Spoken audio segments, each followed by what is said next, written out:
The story begins with the protagonist talking about a crappy game that's not fun at all but has absurd difficulty, and that's the virtual reality game Tower of Tests. And when it was released, many Korean players came to conquer the game, the famous overnight flippers who wanted to complete the game quickly. So, they dove in for the conquest and kept at it for over a year without eating or sleeping. What are those guys now? Just skin and bones? Looking like Gollum from My Precious. And so, 3 years passed, and they started giving up on the game, saying that the Tower of Tests was impossible. Because besides having a practically invincible guardian, the guys would die in less than an hour in the Ice Age. And there was also an impossible maze with over 10,000 kilometers to walk. The guys who played this don't even have a life anymore. It's practically torture to play this thing. And with that, everyone backed off, and the game started to decline until it reached the brink of bankruptcy. And despite all this drama, there were still some sadists, pro players, who hadn't given up on challenging this game. And our protagonist is one of them. A system screen said he conquered floor 50 and was the first person to complete the Tower of Tests. And this is our son, Jin Hyuk. He finally completed the entire game after dedicating 11 years of his life to it. In those years, at least it seems like he ate differently from the others. He complained because he should have streamed the completion live, so he decides to upload the video on YouTube.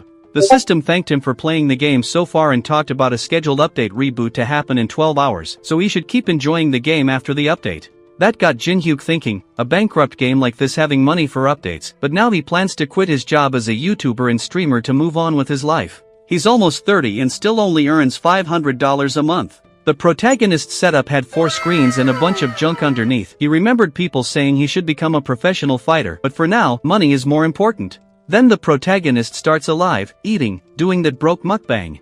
And just take a look at the names of the guys commenting, because why eat once when you can eat forever? Chicken 1, Chicken 2. So he starts getting serious. Hey guys, there's something I need to tell you. Parrot with a rabbit photo, I don't like it. But right away, he gives up on making the farewell announcement and leaves it for tomorrow. So he turns over 3 bottles, and from what I've researched here, this is a rice alcoholic beverage. Cheers to rice. Then he gives up on sleeping and goes to upload the video of completing the game on YouTube. The Tower of Tests became reality, 331,000 people watching. He goes live and starts showing that a tower suddenly grew all over the world, and from what they reported, it's from the game called Tower of Tests. At this moment, a system screen appears, Tower of Tests updated version, update 1 complete. Folks, please complete the next floor of the tower in 90 days, and if you fail, humanity will be destroyed. The acceptance of reality was severely heightened, and as the guy who played this for 11 years and now it's become reality, our protagonist can't stand still. So he puts on a jacket and rushes out, skipping stairs, to go to the place where he can get that item. The central city is full of desperate people running, saying that tower also appeared in other countries. So it wasn't just here, and there was no way to escape outside. As he reached the underground mall, there were already many people who were probably players and knew what's around here. And that's why they're all suspicious. At this point, a crazy guy comes from behind talking to Jin Hyuk, and this is a popular streamer with over 500,000 subscribers. He comes wanting to take advantage of the protagonist, asking how far he got and asking for information, since they're colleagues in quotes, because his company deceived streamers into signing slavery contracts that only caused losses for them. And because of that, the protagonist's friends left the streamer industry. He came praising the protagonist's lives, but he arrives giving him a headbutt to the face that makes water come out with blood because here we are cold and calculating. Now everything starts to shine, and the mangrove of greed appears, which is a tree with fruits, and each of these fruits, besides being delicious, increases your attributes. And in total there are only 4 fruits for more than 7 people who are there, so let the fight begin. And sure enough, the people went crazy for the tree. It was hair pulling, slapping, and so on. The guy without teeth there on the floor was saying that if they had cooperated it would all be theirs. And the protagonist just told him to shut up because it's not time yet. The people who were fighting started grabbing the fruits and immediately eating them. But little do they know, the more they eat, the more dangerous it gets. And meanwhile, the people who were addicted like our protagonist are going to enjoy the most sadistic and perverted banquet that follows. And so the tree starts to come to life and whip the people, and here the people come out of amnesia and remember what happens here. Only the man there died 50 times just in this part. And then everyone runs away, the guy with the broken tooth is already gone. But the protagonist just teasingly calls him, saying that the real prize of this event can only be obtained after eating all the fruits.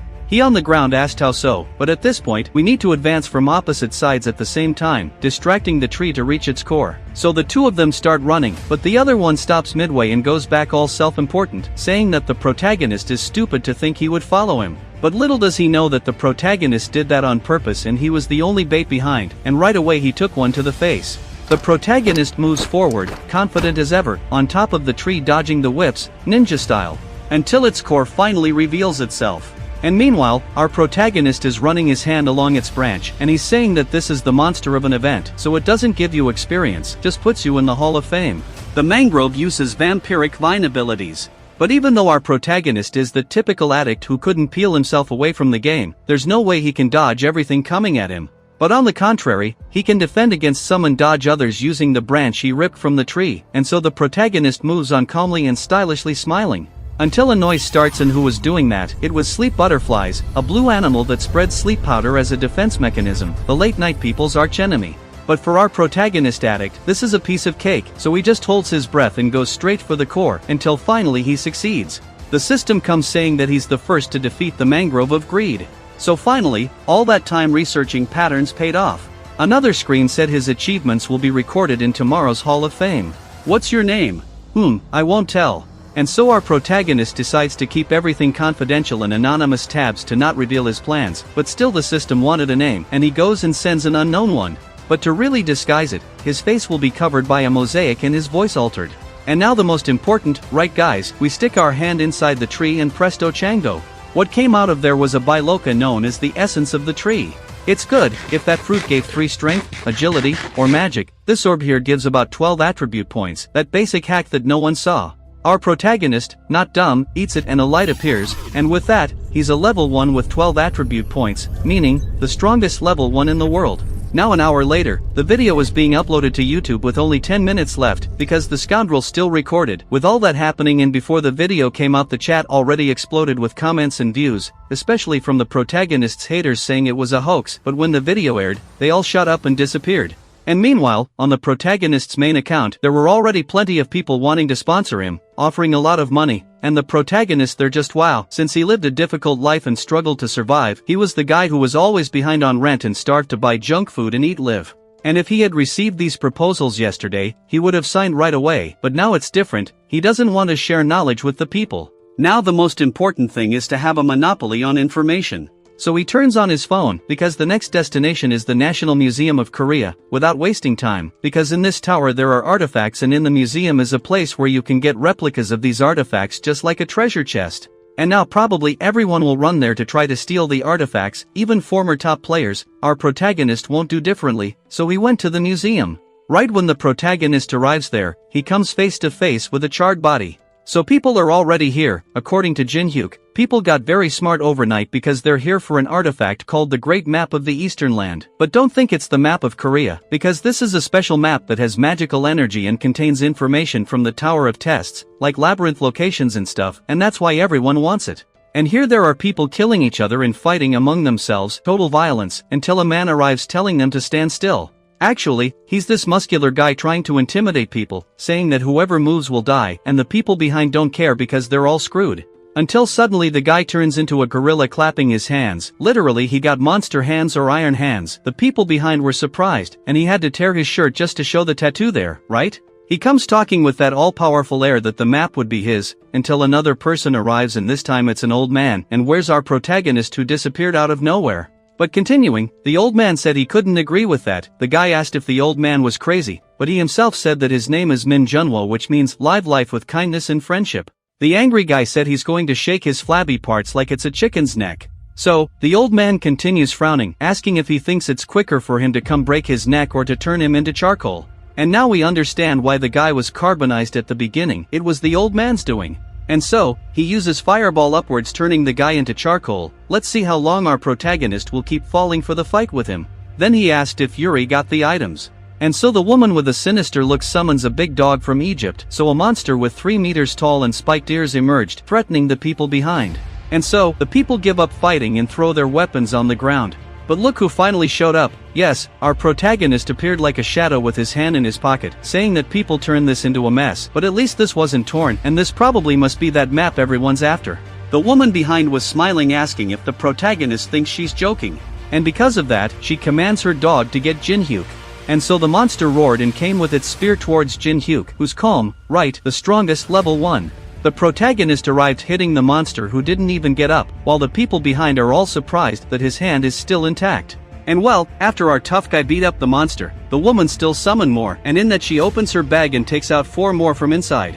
And so the Anubis avatar artifact is coming to life. While Jin Hyuk is with a wow face, and the woman angry with her gang of dogs by her side to get the protagonist. But Yuri in her vision is good, managing to control 5 dog statues with low mana, so she and the old man would be decent to cool level. But turns out that's nothing compared to our Jin Hyuk, so he calls the dogs to fight, and in that he throws that artifact he picked up on the ground, which wasn't the map but a drawing of a tiger, and throwing that up everything starts shining. Because mana was inserted into the artifact, Pine Tiger, the ruler of the mountains appears. And in that, a giant tiger came out, the angry dogs wanted to get him, but in the end, there was no fight, it was a total massacre on the dogs, the tiger tore everything apart. And when he was about to get the woman, she already fell down, no need to even touch her. So here comes Jin Hyuk with that smile telling her to come over here. She asked for what? But of course, he wants another artifact hidden with her, Tutankhamun's mask. And with that, we obtained the second artifact, so now the tiger will protect the area so no one follows the protagonist inside. So he went to get the strongest ability of the Tower of Tests. Arriving up there, the old man with fireballs is sweating cold thinking about what happened to the dog Yuri, but at this point Jin Hyuk starts talking that this barrier is rank 1. The old man said nothing passes through this barrier. The protagonist put his hand and saw that there's a way to destroy it, but there's a condition, you must keep using your flame magic constantly on it to weaken it, and meanwhile he will grab the relics and bring them to this side. The clever old man said that this will work, but Jin Hyuk in the end leads the conversation and convinces the old man to use the magic there in exchange for the map. Then Jin Hyuk jumps inside with that mischievous smile because just by entering there he starts seeing the relics. But there's one missing that was taken by that guy that neither you nor I know who he is, but he came here and took the sword. Until now he found the relic that looks like a necklace full of gold coins, so this is the last piece of the puzzle to make the most powerful ability. And now, combining the Persian ceremonial mold, the right eye of Tutankhamun's mask, the 2 relics started reacting. And now adding the other one made a big explosion combining the relics successfully. So now Jin Hyuk possesses the Eye of Truth, SS class, which has the effect of seeing status windows of others and knowing if they're lying or telling the truth, being able to use it only 3 times a day. But wait, there's more, that wasn't the only reason, and that's why now we're going on the secret mission since its requirements have been fulfilled. And now Jin Hyuk acquired the Overlink Fusion along with the Memory of the World. And now that Hack knocked on the door for good, this ability he got allows him, upon completing specific missions, to copy and store others' inherent abilities and then throw them into the world memory. That's where the hack starts working, as there he merges them to create powers of higher dimensions. But if the copying ability exceeds the limit, the condition can be changed. And while all this is happening, the old man is almost dying throwing fire until now at the barrier, so the protagonist passes with his eye on the old man to see the condition of the copy. Inside the screen it says Youngwoo has always been hiding his true feelings, make him reveal his true feelings. So Jin Hyuk tells him to stop using his ability because there's no reason for him to keep doing that. The old man asks what he's talking about, but in fact, what he didn't do was for nothing, because the way to break the barrier was just to speak in Latin like the protagonist did before, but the guy is so cunning that he made the old man spend all his mana for nothing. And now, to irritate him, he went to set fire to the map since he doesn't need it and the old man can't do anything but watch. And as soon as the fire went up, the old man was angry at Jin Hyuk, who ended up meeting the conditions by copying the ability of the fireballs. The old man starts attacking his fire at Jin Hyuk, but he goes and makes a fire bigger than his, showing that our monster is already much stronger. So after everything, 4 veterans appeared at the National Museum of Korea, including the protagonist, but are they trying to get ahead?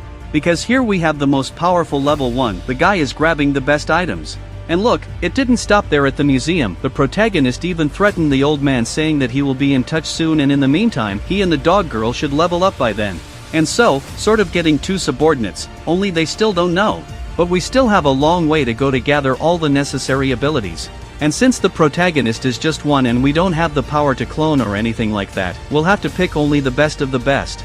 But now it's time to eat because the stomach started rumbling. And so we're here in the shop eating while people are watching the news, all surprised, and they're saying that there were 23 dead and 50 injured at the museum, only that's for now since people are still dying there, and they also say that it didn't just happen in Korea but all over the world. On the museum cameras that are on TV, there's only the protagonist with a blurred face, humiliating the woman with the dogs with the tiger. Isn't that the same guy who appeared in the mangrove? They can hardly imagine that the same guy is back there eating, but then we have have to find a better disguise, otherwise it will be trouble for Jinhyuk. It also says that the government is investigating the tower and the famous Awakening Association has just been created, and now we will hear details from the head of the Awakening Association. The man with the stern face starts talking about gathering the awakened and also promises to give a salary of at least 60 million won annually, which according to Mr. Google's calculations is over $43 million. Additionally, there will also be a rank 7 position in the government. And of course, this excludes the person who appeared in the videos. If he joins us as the leader, he promised that the government would provide all the support and everything he wanted. But no matter what they offer, our cunning guy has no intention of joining the others, since in this world well-trained guys have the strength greater than 100 normal hunters. And the clever guy knows that, and that's why he's offering all that just to lure the protagonist. But our trickster doesn't want to, and he's keeping an eye out wanting to copy his ability. And since it's now 7 o'clock, the test tower is opening. So many people gathered at the door waiting for it to open and the protagonist there in the middle. Until they start giving 100 gold coins to each one who was there. And besides, players can level up their videos and earn 100 gold coins for every 10,000 views. In other words, the tower itself is they're making its own YouTube. However, there will be an extra charge depending on the player. And if anyone tries to cheat the system, I don't want to say anything, but it's just a little skull. And when the warnings end, everyone rushes inside, and our trickster is there pensive already knowing what he's going to do, something that no one would do first. Because there was a time when the crazy ones were stuck on one of the 30 floors and after failing to pass the protagonist ended up deleting his account and starting everything over. But hey, the key to everything is inside this first labyrinth that is famous for its confusing paths and numerous traps to screw people until they give up. But since we owe nothing to anyone, let's just go. We open the door and it's all the same in the game. The guy even stopped to see the little light butterfly passing by. But then a smiling trio appears. I already suspect them, they're smiling too much, unless they're sadists, right, and no other explanation. 10 minutes ago, the guys were following the protagonist at the entrance to the labyrinth. So the woman here gave the command for them to enter together thinking it was an easy thing, since if a level 1 is going in there, then it shouldn't be that difficult, and people are already eyeing to stab the protagonist in there. Just extras being extras, and what happens to extras, I don't even need to say. But continuing, the smiling trio is here calling the protagonist to explore the labyrinth with them, and he, no fool, already activates the Eye of Truth seeing the woman's status, but isn't she have an interesting ability? The Communion, which can make her become friends with anyone, even strangers. So you think Jinhyuk with one of these, it's going to be trouble. And the condition to copy this ability is to cooperate with her for at least 240 hours, which would be 10 days or more, but there's a catch to all this, after the 240 hours, he'll have to be alone with her. So there's no way around it, we'll have to be part of the smiling trio. And with that, everyone starts introducing themselves, and the protagonist all smiling, the smiling trio, right, they have to smile, but we don't even need to remember the names of these people, they're going to betray us anyway. So the interested one comes grabbing the protagonist's arm, asking how far he got in the tower. Park Hana activated the Communion ability. He even told her to go away because he already knows what she's going to try. The protagonist there, instead of saying the floor because he zeroed the thing, he says he went as far as he could, but then the woman, persistent even though she failed, is asking about the information on this first floor. This labyrinth can change at fixed intervals. And at this point everything starts shaking and the wall flying and people running in fear, almost getting hit by stones in the face. Jinhyuk was just watching while the trio wanted to get out, but what happens is that not even with ability one finds an exit, so in the end everyone is stuck here, because they were stupid enough to follow the protagonist thinking this was a corner market. The extras started complaining, everyone blaming the protagonist for almost getting them killed, and the protagonist just, hey, did I ask you guys to follow me? You came on your own, screw yourselves. So they all went after our protagonist who was calm, because he arrived, and who is he? A monster that appears throwing axes at the crazies. There's already one less who took it on the side and now it's screwed for them because the battle is about to begin. The Minotaur arrived angry sending one to the coffin, and now the people are really scared. But the protagonist is different, right? He goes for it already dodging the little axe. As he dodges, the hack screen announces that he obtained the secret rift attribute, which works as follows. It's an attribute that decreases the rift between levels when battling strong guys like the Minotaur, and when the opponent is weak, it's the opposite. And what do we make of that? Nothing. So we continue, the protagonist just grabs the Minotaur's horn and throws him down while he's angry. Jinhyuk thinks this is the best method he found after being beaten to the ground by the Minotaur in the game. And this method is literally just dodging while his rift attribute attribute increases, and he can do it because he knows all of the monster's attack patterns. It turns into a chase, but the Minotaur isn't hitting anything, while the people behind are scared because they were about to mess with a guy like him. But the Minotaur doesn't give up and attacks Jin-hyuk, but he remains calm, just increasing his rift. But wait, are those extras trying to escape? Jin-hyuk appears behind them asking where they think they're going, and not even a breeze passes because along with the protagonist there comes the Minotaur behind with his axe. One tries to pull the other, they both end up standing still, and the Minotaur in front of them, not so helpless, right? Jin-hyuk asks why they stood still. They should have dodged, right? Horned one. At that moment, the maze begins to close, and he bids farewell to the Minotaur because the wall closed, dividing them. While from the smiling trio only the protagonist, the woman,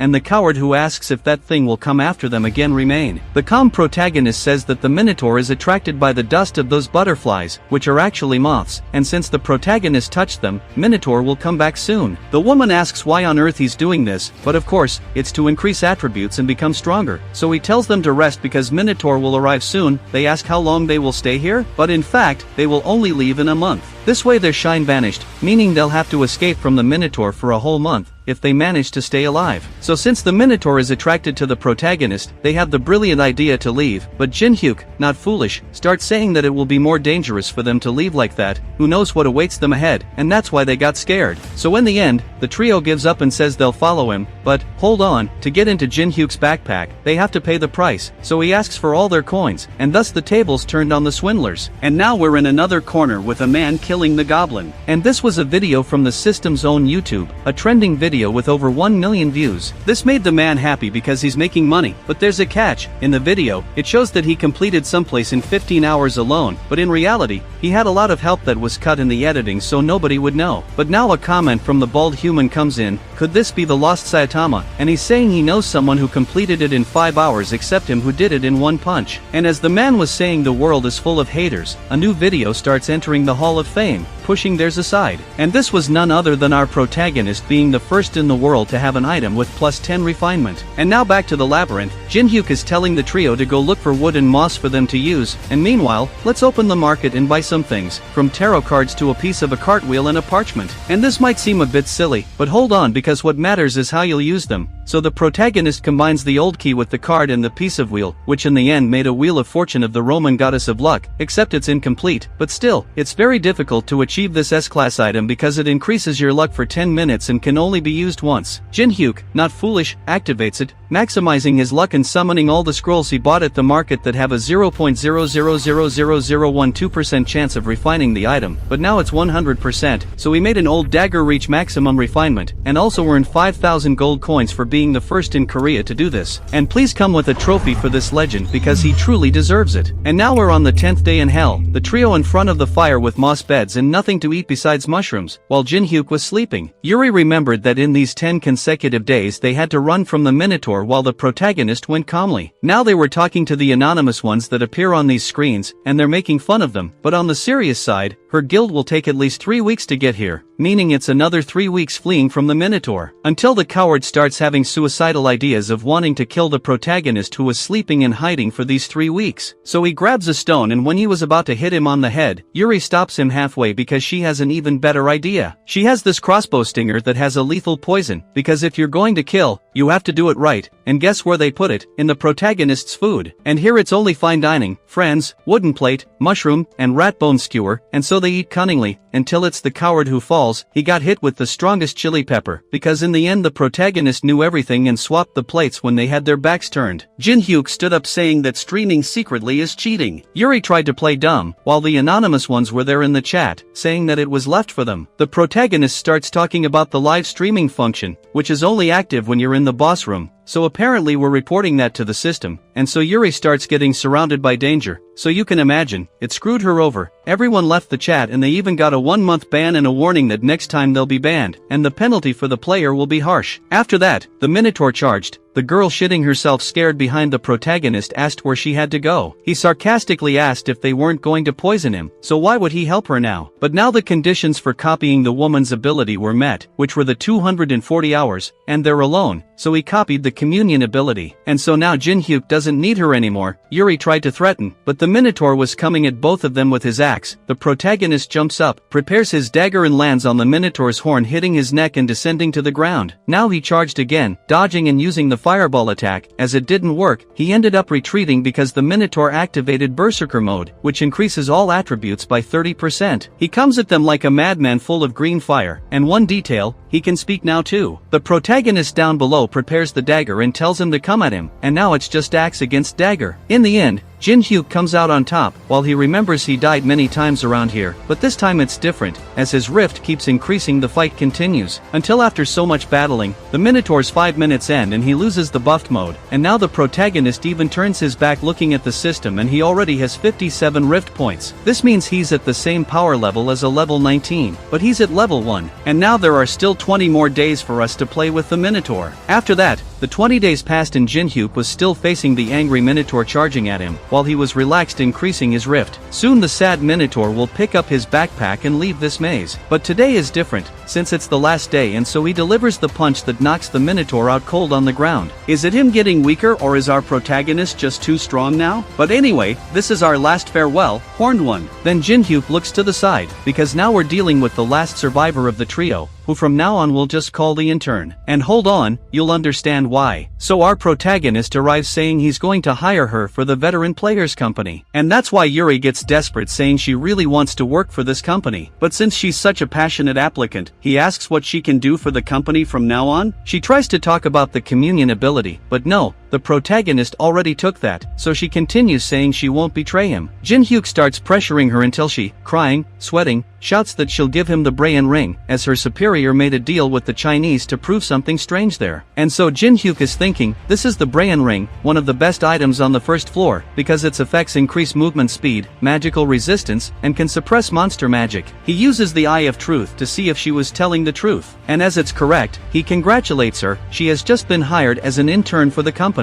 And just a detail, they don't pay the interns, but if he needs her, she has to come running immediately, even if it's at 3 in the morning or when she's asleep. If that happens, you go while still asleep. But before that, she has to sign a contract. And so the protagonist starts combining his two abilities, Communion and Fire Element, which in the end resulted in the Soul Mark ability. And as you can imagine what he's going to do, because he holds her with that congratulatory look, because the contracts here are special, there's no signing, and thus the ability activates. And a screen comes up saying the ability puts a mark on the target and whoever is marked must always obey orders, and if they try anything funny, they'll catch fire. And so we got our first companion. After that, Jin-hyuk completed the labyrinth and went outside where the intern is crying tears of joy, while they each received 5,000 gold coins for completing the maze. But then the protagonist just turns and tells her to pass the coins to him. And adding everything up, we have 10,000 gold coins, and she was also supposed to bring the Brayan ring in 3 days. She says it's a short time, and he reduces the time to 2 days. So Yuri is screwed because the soul mark starts activating and she has to agree anyway. Now, on the city's screen, the news guys are talking about how the best guild in Korea is going to challenge the boss on the 3rd floor. But the protagonist says that's kind of dumb because there's a time limit of 90 days per floor, so there's no need for them to go to the 3rd floor just to be the first. Meanwhile, he's going to stay in the city to gather information from this last month he spent in the labyrinth with the Minotaur, and that's why he'll need reliable people. So Jin-hyuk was at home until he remembered that he knew 2 people, and that way, he went to the cafe with Lee Taemin and Yanoa, and these 2 are veterans who played together with the protagonist. And he, not foolish, activates the Eye of Truth and sees that Taemin has the innate ability of the Machine King is in the game. And the beautiful hot-tempered puncher also called Yanoa has the innate ability of devotion to Taekwondo, so you can see why the name, she only goes for punches. The condition to copy how they are as longtime companions will be for the 3 to challenge the 20th floor of the tower together. The protagonist introduces himself there as Kong Jin-hyuk, and his game nickname is a very peculiar name, Bong Bong, which means the sound of a fart in Korean.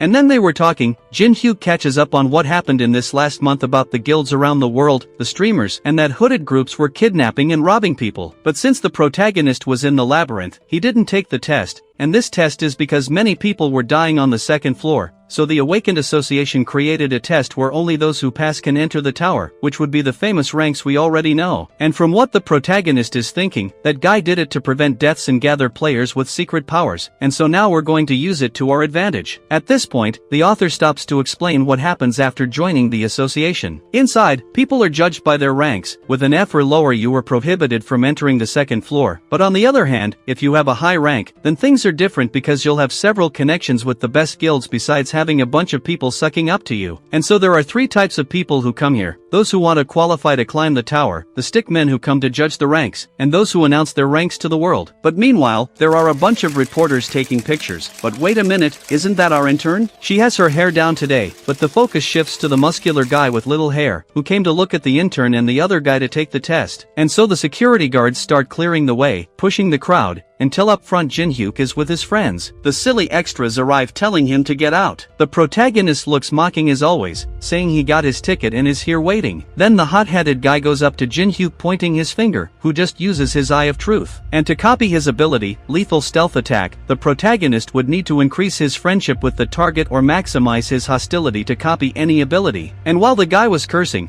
the intern comes behind, and when she saw Jin-hyuk she was terrified of the protagonist with that bloodthirsty look. He grabs the guy's finger and snaps it. That must have hurt, taking his finger up. And when he lets go, the guy comes up, while the protagonist was drinking water. And drink water, because the guy refused and got slapped, and screwed himself later taking one on the legs. It was so quick that nobody saw it. People thought he fell on his own, but the intern is behind, scared. Until the muscular guy with little hair arrives to assert authority, the protagonist tries to use the eye, but since the ability is low level, he can't see his stats. But his authority didn't work on Jin-hyuk, who arrived saying he didn't know he was walking with a nanny. And then the protagonist starts talking about someone named Goryeo-gizang, and the muscular guy gets mad because it seems that wasn't meant for people to hear. Then he uses his black screen barrier ability that isolates him and the protagonist from the crowd. Inside the barrier Jin-hyuk starts talking about it, proposing a deal, but the man pulls out his dagger. And is the protagonist going to stay quiet? Of course not. He pulls out his too, saying he's the one giving an opportunity here. And meanwhile, Jin-hyuk's friends are out there fighting against the other guards, until the black screen barrier deactivates and muscular guy walks off in one direction and Jin-hyuk in another. Now, you'd think inside the barrier, muscular guy didn't fare well, and the author didn't even want to show us that. So, off goes muscular guy, while the other guy is still itching to fight Jin-hyuk,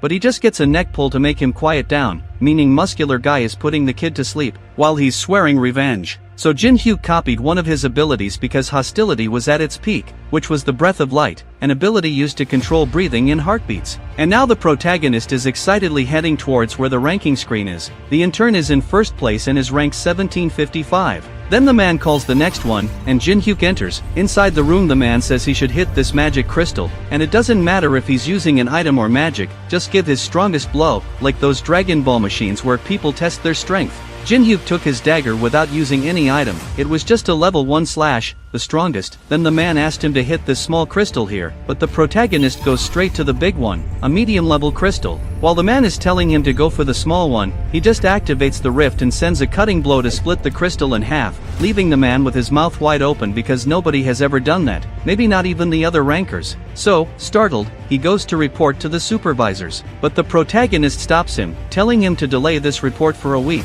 but the man doesn't want to do that. Hearing this, Jin-hyuk took his dagger, saying there are things he learned in life, and one of them was that a fist nearby is scarier than a law far away. And this is for the dumb extras who obey, at least, who's going to do something after a threat like that. Now the protagonist is outside waiting, until the intern arrives delivering the ring he asked for, which is the Braham's ring. In the end, she didn't even need 3 days. So she runs, crying with the slap mark on her face, asking him to take it off, but that will depend on how she behaves. But after that, we're with the friends and Jin-hyuk saying he got rank F, so they're shocked. But it's just a temporary rank since he's going to take the test again in a week. And as the protagonist, in quotes, passed the first test, the second is for him to finish a dungeon. And that's what he's going to do because this is a place that only exists on the first floor, a forbidden zone that they've never conquered before, not even in 11 years of the game. So the next destination is the Chamber of the Fallen. Now we're with everyone equipped with ammunition, while the man asks what the protagonist is doing here. So he says he needs money because he started living alone, and the man says he came for his family, while the protagonist is there thinking that these are the ones who will go in coffins first. until we finally reach the raid, and there appear screens saying it was S difficulty. The objective is to defeat the boss and take the throne in the depths of the ruin, and since they are the first to enter, Jin Hyuk earned the bonus of being the first to conquer the tower, and in this chest bonus, he gained plus 10 luck and some strange item, and also came the cold heart, along with the passive skill of monopolizing, which allows you to receive the best of all rewards. And then the protagonist opens the child-scaring smile because now, among the thousands of tower rewards, the best ones come to him. At that moment a circle opened in the middle and armored people started arriving, saying that the 50 arrived safely. Jin Hyuk, as always, uses his eye of truth. But he didn't understand why a captain of one of the top 10 guilds only has this much power? What is the world coming to? Later, inside the ruins, the wizard is saying that from here it's dark, so it's best to stick together and not get lost. And when he activates his illuminate ability, you can see that the place is large, there are even skeletons in the corner and crickets on the wall. The man at the back starts warning that the carriers have arrived, and Jin Hyuk is in the middle finding it strange that no one has died yet, until one of the men slaps him on the back, telling him to go deliver water and ice from that side, while he delivers from the other.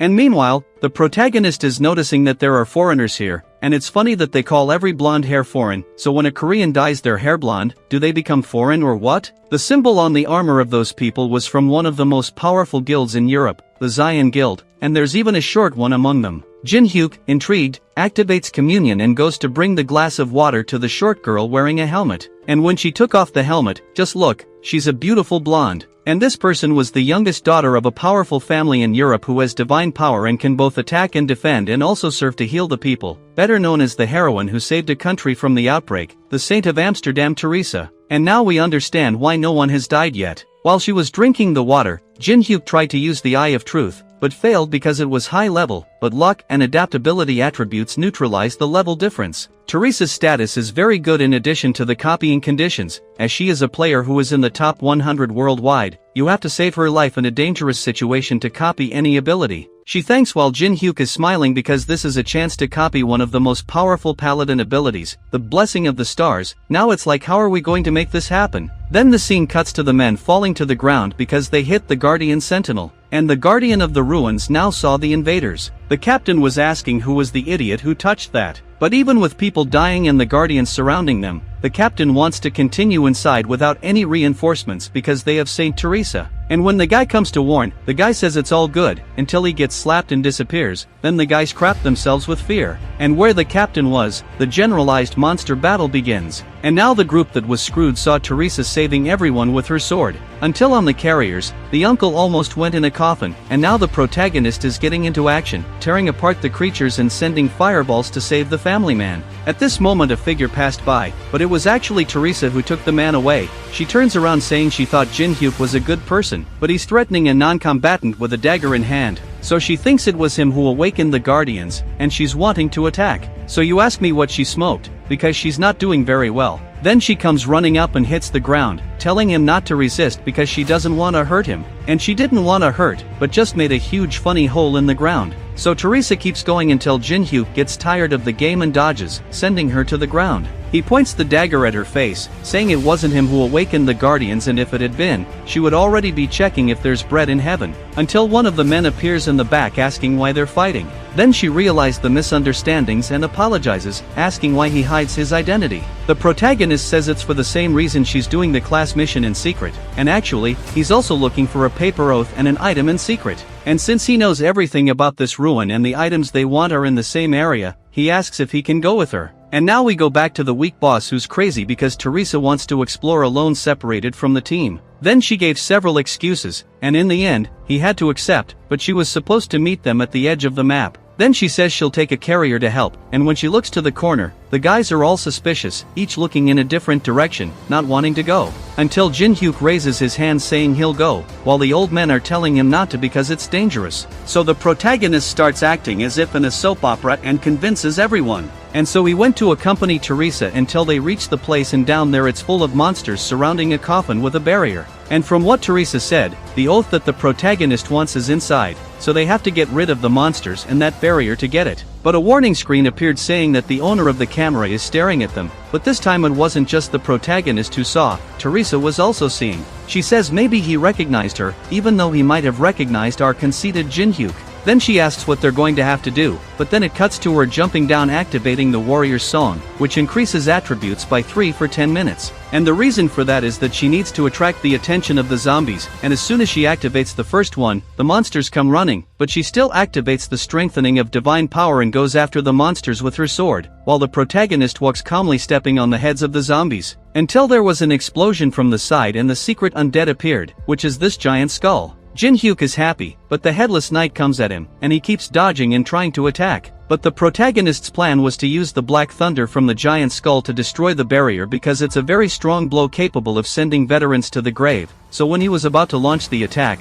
the protagonist runs forward, dodges, and the thunder destroys the barrier. And so the protagonist passes by cutting the headless guards, and now only the skull that took a cut in the middle of the face is left. But at this moment, someone appears saying, "Long time no see." But since Jin-hyuk didn't recognize who he was angry. So the protagonist uses the Eye of Truth. This person is a swordsman with the ability of Sword Song, and to copy this ability, we have to beat him in a 1v1 sword fight, which is the weapon he has the most confidence in. Then the protagonist remembers that this sword of his was the one from the museum that disappeared, so he remembers that back when he played, there was a guy who challenged him twice and lost, but it didn't end there, he kept challenging the protagonist and losing. So this guy is that psycho stalker? Then the protagonist doesn't even want to believe that, but the guy is calling for a 1v1 again saying that this time it will be different, and he won't be defeated by Jin-hyuk. But the protagonist has an ace up his sleeve which is Teresa, and knowing this, he uses the battlefield selection ability that closes everything around, and when Teresa was approaching the protagonist, he just waves because now they are inside the arena with the guy wanting a 1v1.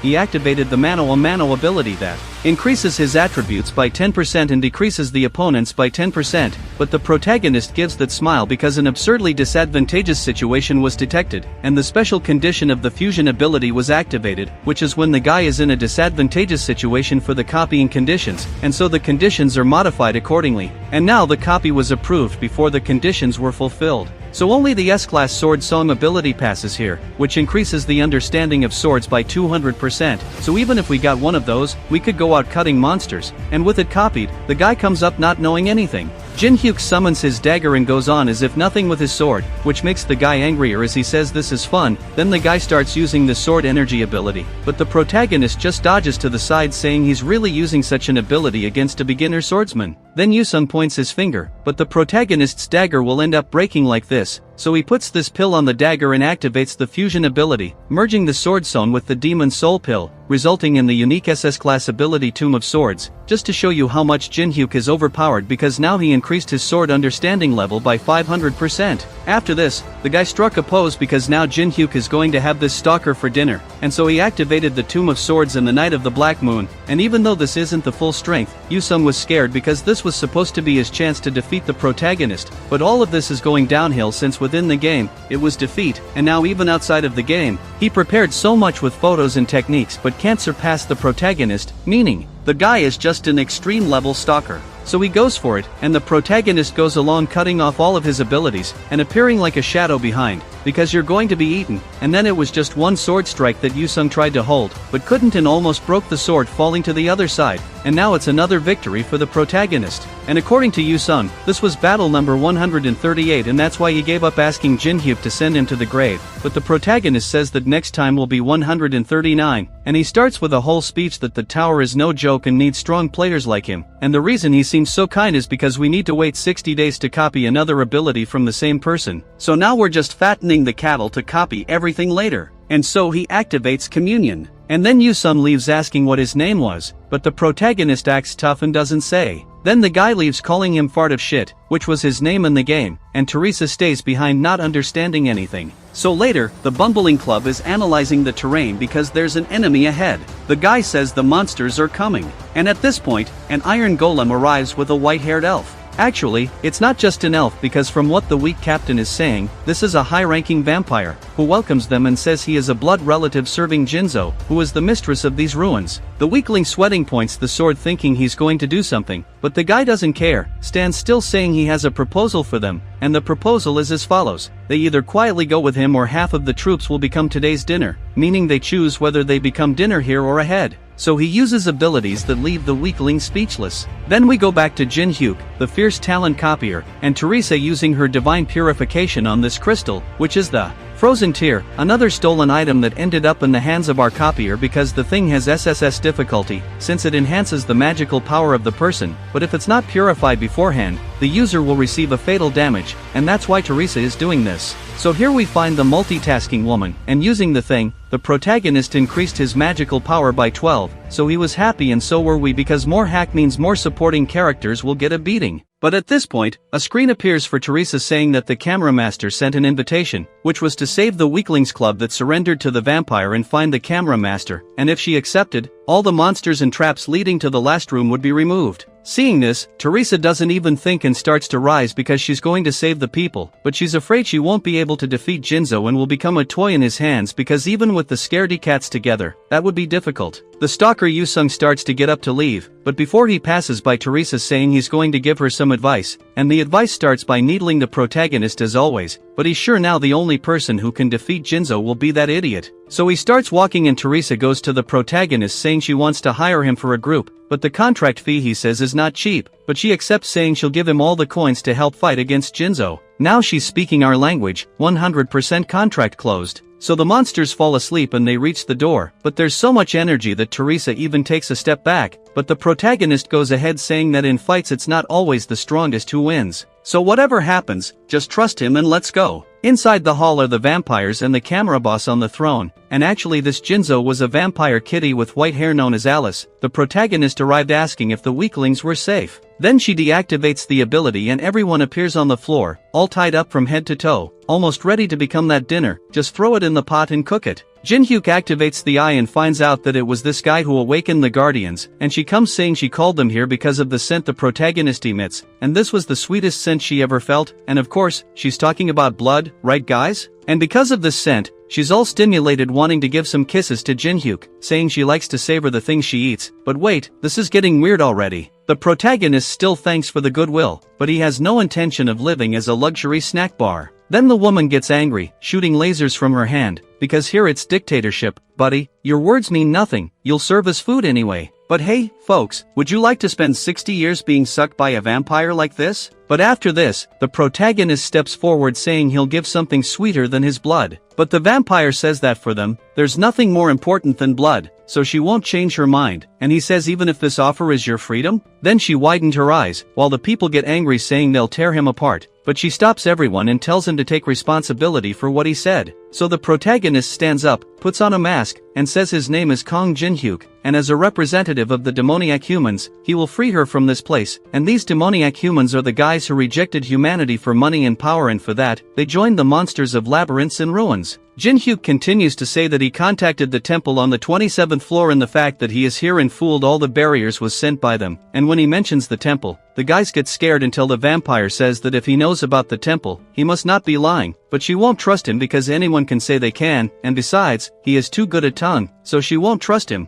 and she activates her blood spears and sends them up. At this point, Teresa appears in front using sacred reinforcement on the shield and holds everything, but the spears keep coming, while the vampire up there laughs saying she makes so much effort for almost nothing, but she still hates divine power, so she activates the blood explosion ability to send them to their coffins. But Teresa smiles because she trusts the famous protagonist, but at this point there's a sound of a knife. Jinhyuk cut Teresa with the knife. I was already not understanding anything, now it seems like I'm not understanding anything even more. And when he lets go, he tells the vampire that if he proves he's not a bluff, would she trust him? The vampire is speechless saying it's fun, but that's not enough, she wants more proof. And now Teresa down there, almost broken, asks why he did that, but Jinhyuk raises his hand and I don't even want to see this because he continued, while the vampire was laughing saying she'll give him a chance to speak. So he comes saying he prepared a 7-star spell to deceive the barrier, and the thing is, if he seals her soul with the Braham ring, the barrier can be deceived. She had never heard of this herself. And now Jinhyuk comes talking about the real reason he kept his status at level 1, giving up all the experience to level up, and the reason for that was the 7-star ability, the soul transfer that can only be used at level 1. So the guy has been cold and calculating since it all began until now, and that's why the user condition was fulfilled and the soul transfer will be activated with a cooldown of 365 days, being able to take only one soul. And now the spell will be completed after receiving the target's consent, and the protagonist comes saying that this magic circle will disappear after 1 minute, and the magic will activate when she accepts, and now the choice is hers to make or not to make. So she's thinking, while the henchmen are all scared, and she's sending telekinesis to the other big vampire that she can't trust the copier 100%, so if he tries anything strange, they should attack with everything. And so she's descending, thinking that it's been 1,000 years since she was exiled to these ruins, and down there she asks if she can really trust, and he even acts all cool activating the communion because this guy is smart, so she allows the soul transfer. And now the ring is glowing because it's absorbing the soul of the progenitor Alice, and in the end, she ended up inside the ring, which she says is even comfortable. What if there's a sofa with those old TVs and a pack of snacks for you to munch on? But at this point the protagonist takes the ring saying he's glad she liked her new home. And at this moment, the unique ability blessing of the stars was activated, and Teresa starts to get up with the protagonist welcoming her because this blessing of the stars ability can revive once as long as death was an instant. So she just took a turn and came back, and this ability has a cooldown of 240 hours, and she gets up tired but smiling while the vampire is angry wanting to get out of the ring. But now is not the time for questions because the vampire dudes are already coming up activating the blood wave, and the protagonist just activates his fire element and starts throwing punches that scatter everything around, and Teresa doesn't stand still either. She activates the sign of the cross and starts freeing everyone from the bumbling club while Jin-hyuk is soloing the vampires with the dagger, and saying that since their mistress was sealed, they've already lost. And that's why he activated the Tomb of Swords and the vampire was activating the Dark Battle Spirit. And then everyone comes to fight with the protagonist who cuts everyone with his dagger, sending the guys to take a walk downstairs, which even left the scared guy wondering who he is, because he's still wearing that mask since he doesn't want to reveal his true identity to the others. Then he approaches Teresa who says that really hurt because it was the first time she died, but in the end, we won just like he said at the beginning. It's not always the strongest who win, and you just have to fool them to make it alright. She thanks, saying that everyone survived thanks to him. And so, pay attention to our protagonist. This one deserves another myth trophy because the system says he saved Teresa's life and completed the copying conditions, because you remember we had to save her life in a critical situation. So we managed to copy the unique ability blessing of the stars, Teresa's broken ability that can revive, and now she's crying asking if he knew she could revive. But he plays dumb and comes telling them to grab the artifacts and go. But at that moment, the weak captain known as Scaredy Cat stands up saying that all the items from this raid were under both guilds' possession. Then Jin-hyuk stares at him, making the Scaredy Cat sweat, because it was the protagonist who did everything while they were all tied up, but the guy still tries to insist saying he'll reward him in another way, and the protagonist thinking that this one is a hopeless failure. In the end, he ends up letting the group keep the artifacts, but he warns them to be careful as he won't take responsibility. So the Scaredy Cat goes off with that greedy look already grabbing the first artifact which was a staff fragment, and when he puts his hand on it, he quickly removes it because it gave him a shock, and he ended up with a curse on his arm that made something happen, which Teresa had to cover her mouth to avoid dying of laughter. That seemed like one of those jokes where guys throw a $100 bill on the ground and when the guy goes to pick it up, he gets a shock or he just ends up fishing the bill back. So let's go because now at the entrance of the test tower, there are journalists waiting because the stalker passed by here and said that the subjugation of the ruin will end soon. Until the screen appears saying that the ruin has been completed, and people start coming out of the portal all worn out with a bunch of reporters taking non-stop photos. And when it comes to the Scaredy Cat captain, the guy looks like The Rock in a muscleless form while people ask for blessings on his bald head. Bless you, Baldy. And look, even the journalist cried, and now all the attention was on Teresa saying that it wasn't the Scaredy Cat who completed the ruins, and that it was this masked man who completed everything alone. Then it was photo after photo, but now we're on the next day at home with the protagonist making that respectable ramen while browsing the internet because there are lots of articles about him, the unknown masked man. So he ate the ramen and now he grabs the ring to talk to the vampire, but she doesn't want to talk because she's nervous inside. Jin-hyuk just took the ring with that face and starts shaking it all over asking if she's feeling better now,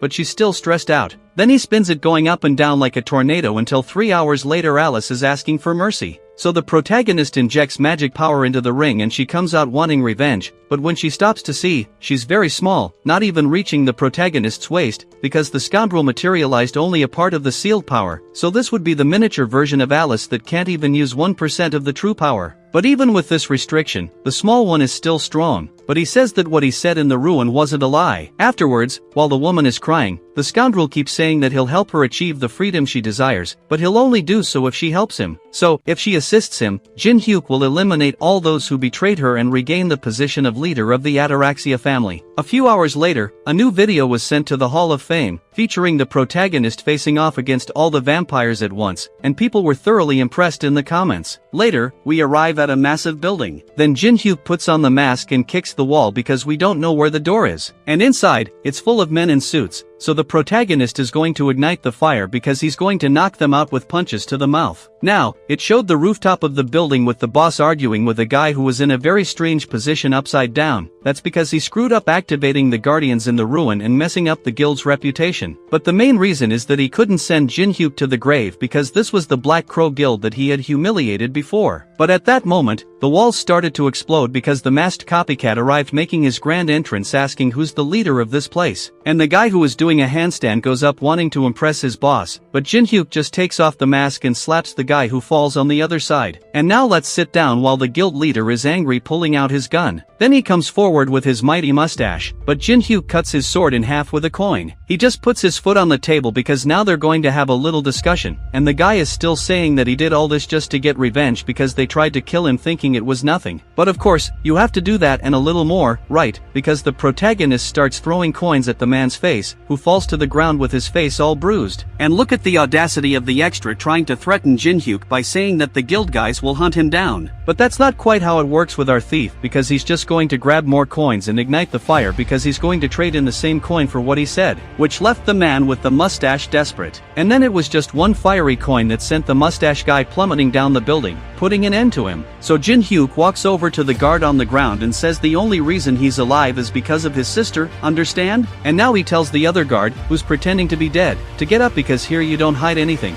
and jokes about our mighty one, can't even steal his Wi-Fi. So he gets up with Jin-hyuk ordering the young man to introduce himself. He says he's Kim Hee-wook, 26 years old, and handles the guild's general affairs. In other words, summarizing, he's the famous jack of all trades and then some. Jin-hyuk was interested, and since the situation isn't the best, it would be a waste to end one of the biggest guilds, so the protagonist will let the management fall to the guard with glasses, but it's just to keep up appearances. But even if he serves as the master, no one will want to follow him. The guys will hunt down the guard with glasses. And that's where Jin-hyuk has an ace up his sleeve. And sometime later, the guard with glasses sends a message to everyone in the guild that all rank A or higher players should stop what they're doing and come to an emergency meeting at the guild. So the guys all come pushed until in front of the building it's crowded with people around the car, and when one of them gets close, it turns out it was the mustached man who fell from the building onto the car, and it was confirmed that he went to the grave right there. So the scarred man runs into the destroyed building, and back there the guard with glasses is in the boss's chair. Then the guy starts grabbing his spear and pulling his tie while the guard with glasses is saying that the new consignees have arrived, and when he looks back, it's Alice all annoyed. So the scarred man starts complaining that a child caused all this, but talking about a child was not a good thing. The protagonist just saw the building exploding from outside in the stands. Later, it showed that the AWAKEN test results are ready. So we're at the AWAKEN Association, and Jin-hyuk enters all cool saying now it's time to monopolize everything. And in the end, we got the rank F certificate. And in front, we meet our protagonist's group, but now there are two new people, Alice, a player from Europe, and the guard with glasses who will manage the guild that Jin-hyuk managed to get in the conversation. So even though he's the master in name, the protagonist is the true master, and people have already started talking together in the corner, while Jin-hyuk is arguing with Alice because she blew up the building after being called a child. And now Jin-hyuk is going hunting and is going to call Alice because he's going after a horde, but the question is if there's any left since the best dungeons are being controlled by the guilds. So there's no other hunting ground, at least that's what everyone thinks, of course everyone except him. Now we've reached Moon Lake, on the first floor, which is known for being the most beautiful place. But there's that famous saying that the more beautiful it is, the bigger the thorn. And so here there are 12 statues controlling Moon Lake, and among them is this statue that has another purpose besides controlling the lake. The vampire asks if there's any hidden button, but that would be kind of obvious. So it showed that in the past nobody could find out how to open this because the key to do so is not just a piece of metal but rather the moonlight. That's why Jin-hyuk uses the palm of his hand to adjust the angle with the moon until finally it works and a passage starts opening under the ground. So Jin-hyuk and Vampire Alice enter the underground of the first floor, and he even takes the opportunity to mock the woman. Then Jin-hyuk starts descending using the blessing of the stars and the frozen tear, which increases magical power by 18, and now it's only 24 hours from now to use this. The protagonist wonders what the monsters in this tower think of the players. Do they always think humans have been here? And Jin-hyuk tries to ask Alice, but the system itself censors him when he tries to speak. So, talking about the tower to the beings here is not allowed. And now Alice realizes something is coming, and Jin-hyuk starts sending his fireball upwards and opening that smile, because here the monsters come infinitely from the abyss, and that's why a crowd of bizarre monsters is coming towards them, which makes the vampire feel disgusted, while the protagonist activates the blessing of the stars, reducing the physical defense of the monsters by 30%. And now it's up to Grumpy Alice to finish them off, so she uses blood connection, bringing everyone up, and Jin-hyuk activates the rift and passes, cutting everyone in front of him. And then there was that flood of you leveled up, because now he doesn't need to stay at level 1 like before, and so here underground is an XP factory that the scoundrel takes advantage of, until we went to another corner, in the conference hall of the Olympus Guild, where the guys are talking about the 8th raid to reach the 4th floor failed, and among the 15 forces of 100 people only 9 managed to return, even though the boss on the 3rd floor is nothing special, but the problem is that he commands an army of 100,000 statues, and the man with the strange eye was already angry, while the representative of the Olympus Guild says they haven't had enough time to evolve yet. And look who else is here, our blonde Teresa, and this time she's all dressed up in a suit. So the white-haired one agrees but keeps needling the guild of the guy with the strange eye for monopolizing the magic crystals. Then there was a commotion in the middle of the meeting until the second question came, because yesterday they received news from the demon humans saying they would help them if they met one of their conditions. That's when the confusion escalates even more, because the guys aren't even willing, while Teresa back there is just observing, until some fireworks come and a hooded old man appears saying they know they won't be able to do this with just their strength, and this guy was one of the demon humans, and that's why the white-haired one and the strange-eyed one are already preparing to go up. But the guy comes talking to them to join forces because he has the power necessary to defeat the boss on the 3rd floor. So he activates the ability Black Toon Lair, from where a bunch of skeletons emerge from the ground. But that wouldn't be enough, but the thing is he has the Staff of Greed, which judging by the guy's reaction must be something really powerful, and that's why they're starting to agree with the old man. Until Teresa is there thinking they're crazy, then she thinks if Jin-hyuk were here they wouldn't be in this situation. But at that moment a call request comes to her, and the scoundrel who was calling was none other than our protagonist scoundrel, the one that in the future everyone at this table will fear. Jin-hyuk was calling Teresa in the middle of the commotion, asking if she was okay. He must have imagined everything because he's asking what's going on in the background. And at the same time, the video call changes to a press conference. Jin-hyuk's face appears for everyone, but now he's wearing a mask. The guys there are all surprised because this was the super rookie they wanted to find. Even the redhead smiled. Meanwhile, the old man in the hood asks if he knows that this boss raid is completely different from Ruins, but can they defeat it? The old man keeps saying that with the summons, success was guaranteed, and even the leaders already agreed. But not Jin-hyuk. He's saying that he couldn't do it with a fake staff like that. Now the guy has a bionic eye from a distance, it seems. He says he made the staff using the heart of the saint and the prison uniform anointed with the sacred eye. So this thing is more fake than anything, because it's impossible to create the real staff with materials from up to the 3rd floor. And if you look from the outside, the skeletons are all falling apart and won't last even half a day with the boss. So the old man's plan was to abandon the guilds and then take everything amidst the confusion. Then Jin-hyuk ruined the old man's image, who gets all serious, looking like he's going to attack. But he leaves, saying he'll keep an eye on them. But now what? Because the guy's chance is gone. But Jin-hyuk says to leave it to him, so they won't need to join the guy in the hood and will still earn the profits from the tower's completion. But the protagonist is going to do this alone. The guys even smile and start flattering Jin-hyuk, saying they'll give him all the help he needs. However, he doesn't need any of that. The only thing he wants is for the guilds to block all entrances so no hunters can enter, because he's going in alone. Then the guys get confused because he doesn't want money or power. So what does this guy want? The protagonist says there's no reason, he's just doing what needs to be done for his precious companion. Then it happened, even Teresa blushed. And if she blushed, you know, guys, let's go. And now the white-haired one is shouting with this perfect camaraderie. Actually, it even seemed like my reaction watching this. The mood was good while the screen was being recorded and Teresa is waving goodbye to Jin-hyuk. But behind the mask, you can imagine, right? The guy is making crazy plans because giving up the rewards now is enough to gain something bigger in the future. And now we're at level 12 in less than a day in our automatic XP farm, with the vampire complaining that he left everything to her while he was chatting. But since she still has the strength to complain, she's not going to die. She is there crying, saying that this is a slavery contract. Then the protagonist says he will buy a mana supplement, but she says that won't work because a mere supplement won't fill her mana, and since her mana is low, she won't be able to help, and that's why now it's time for the sucking. Hold on, chomp.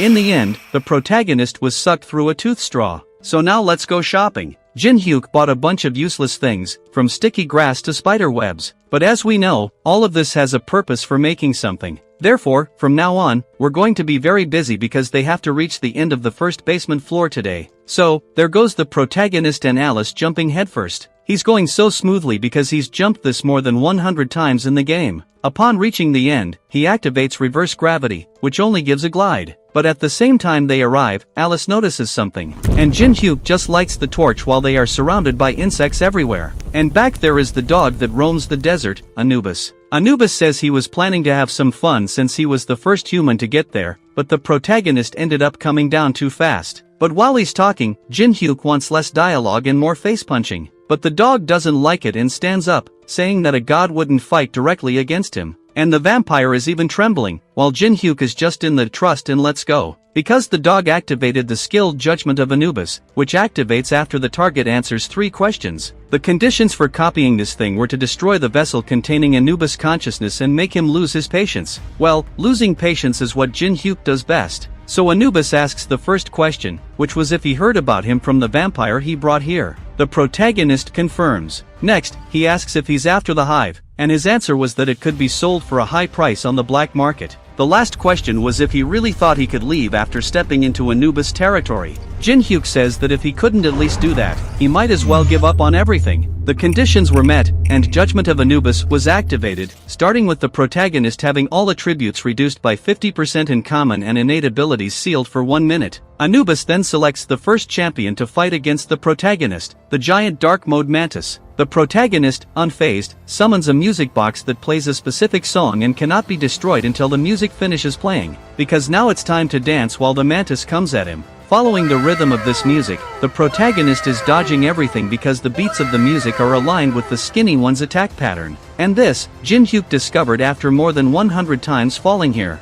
Now, a minute has passed, and everything is unsealed. So Jin-hyuk activates the Tomb of Swords and slashes at the mantis. But the problem is that it can regenerate as many times as it wants, and because of that, the cunning plan is to make it not want to be alive. And then it was just slashes everywhere. The monster regenerates, and Jin-hyuk cuts, while the vampire is watching, blushing, already falling for the man. Now let's see who wins, are Jin-hyuk and Teresa or the vampire? What do you think? After so many cuts, the mantis is on the ground, finished, and Jin-hyuk takes the opportunity to sit with his butt on its head. The creature couldn't withstand so much trial and killed itself. In the end, the protagonist defeated the first challenge and obtained the book The Magic Castle of the Duchy of Peltorus, which will allow him to use ice magic. So, the rascal just opens it and gives it a quick read. In less than 10 seconds, he's already using the Icefold skill. Even Anubis realized that this guy is not normal. And the protagonist, mocking, says that he can't even defend himself and still wants to say something. Then Anubis asks why he came to fight, knowing that he's just a consciousness. And Jin-hyuk says it's just for fun. The monster gets pissed and sends the dogs at him, but actually, it was a swarm of bees. Jin-hyuk goes smoothly, shooting ice at the bees. Now the rascal decided to combine the 2 abilities, the fire element and Icefold, which gave the skill Daylight, rank AA. The protagonist starts unleashing power, tearing everything apart, so much so that even Anubis decided to change his strategy. Yes, now this Anubis activated the power chosen target. The hive summoned a strengthened entity, which was a large pitbull-style bee, and Jin-hyuk just used Icefold, sending the monster away. But the problem with chosen targets is that every time they die, they multiply. So, it was a rain of bees coming down on the protagonist, who was already prepared for this. That's why he took a giant pill and threw it into the bee's mouth, hitting the mark. And now he just jumped on them until he mounted that bee since the pill's effects would activate in 1 minute. Meanwhile, let's go with the bat bee attack. The protagonist, in reality, made the bee his ride, and Anubis went crazy seeing such a thing.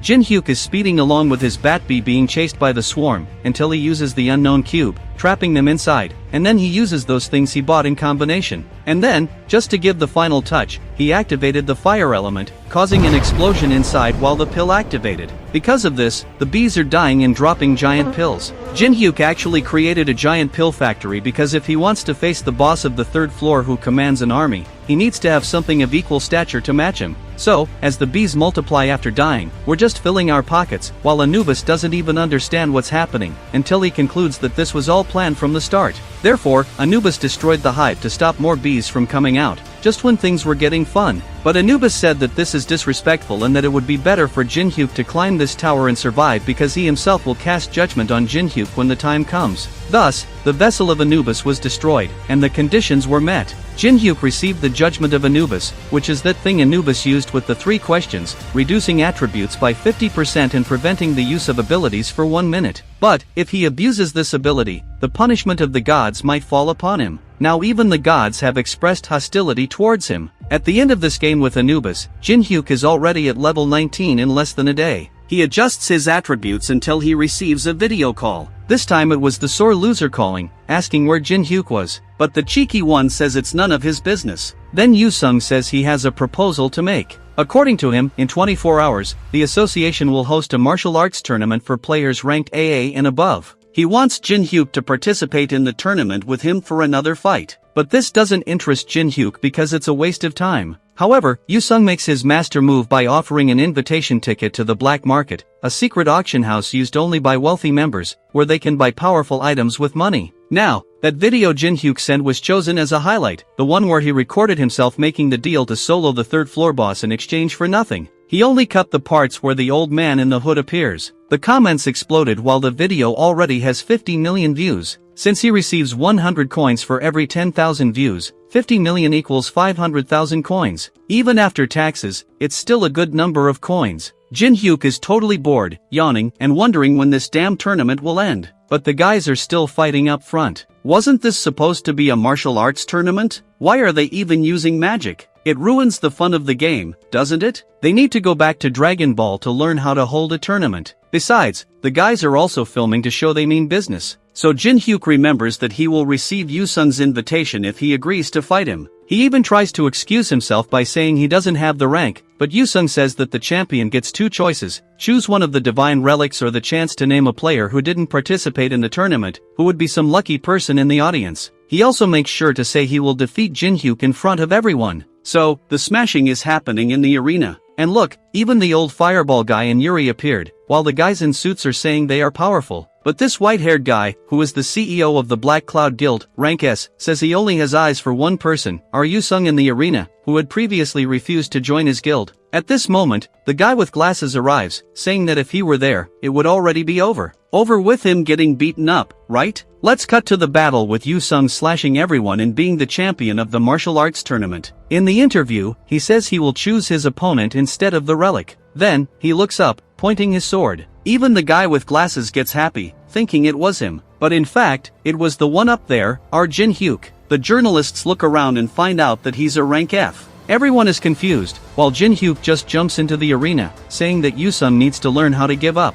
But this time, Yoo-sung guarantees he will win. So, let's see, right? The protagonist comments that Yoo-sung has gotten a bit stronger and then activates everything against Jin-hyuk, using his soul-catching sword strike too. And Jin-hyuk just thinks, here we go again. Yoo-sung comes charging in while Jin-hyuk uses the fire element. Then the author, feeling lazy, shows just those 5 seconds later with Yoo-sung on the ground again, while Jin-hyuk goes to get the invitation to the black market. Everyone is amazed that a rank F defeated the tournament champion. Now, Jin-hyuk meets with the old man and Yuri, who are a bit shy since this is their first meeting since the museum. Jin-hyuk says they should give him their phone, no, not the phone, but the number so he can add them on WhatsApp, but only if they want to. But you know, if you refuse, you have to deal with the consequences. Yuri changes her mind immediately and gives him the number. There you go, folks, the foolproof tip for asking a woman for her number. Just show up with that tough guy look and ask for her number. She won't even run off calling the police, trust me. Now, the next trouble is approaching, as the guy with glasses jumps into the arena. Jin-hyuk uses the Eye of Truth and sees that he's quite reasonable. Of course, the copy conditions appear, discover the evil plans he has in mind to copy the giant's grip.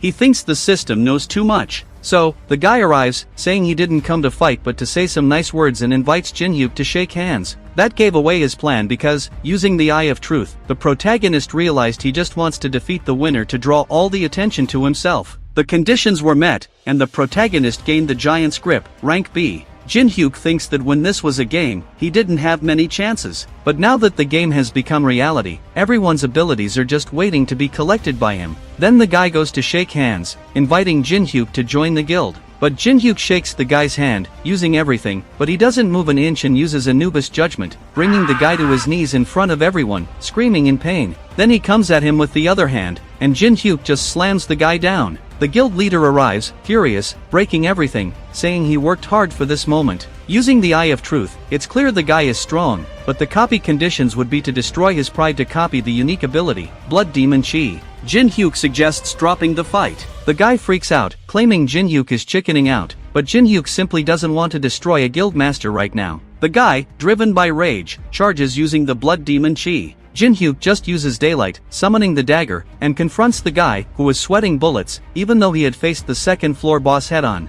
Meanwhile, Jin-hyuk withstands it effortlessly until a voice commands them to stop, using an ability that paralyzes the guy. The one using this ability was the Aloof Man, the president of the Awakened Association. The guild master goes under the president's wing, saying he arrived just in time because this man beat up a player from his guild. But the Aloof Man doesn't care and says this isn't a talent show, so it's obvious there would be injuries. After that, the guild master might as well cry in the shower. Then the president introduces himself to Jin-hyuk, saying he didn't know of his existence until 20 minutes ago when someone from the tournament called him about something unbelievable happening. Since it was very strange, he decided to check the test results. The same test Jin-hyuk took, where the examiner trembled, unable to speak. Because of this, congratulations on becoming Korea's 16th rank S. A swarm of reporters descends because these guys are like a sea of piranhas. The first one falls, and everyone goes together. In the midst of this, the white-haired guy is left speechless because this tournament was supposed to be the stage for the Black Cloud Guild, but Jin-hyuk stole the show. He even tries to grab a reporter to give a statement, but the reporter leaves him behind to go see Jin-hyuk. Meanwhile, the copy conditions were fulfilled, and Jin-hyuk pocketed another ability, appearing in all kinds of news as the new rank S. Since Jin-hyuk mentioned he was heading to Las Vegas, they arranged a first-class flight for him. These are the fine perks of being a high rank, unlike in other manhwas where the characters hide their power instead of enjoying it like our Jin-hyuk. The plane takes off while he's eating that top-notch steak until the vampire pops into his thoughts, telling him to look at the guy up front. She says the aroma he exudes is quite unpleasant, so there must be something wrong with this guy since he's not a normal human.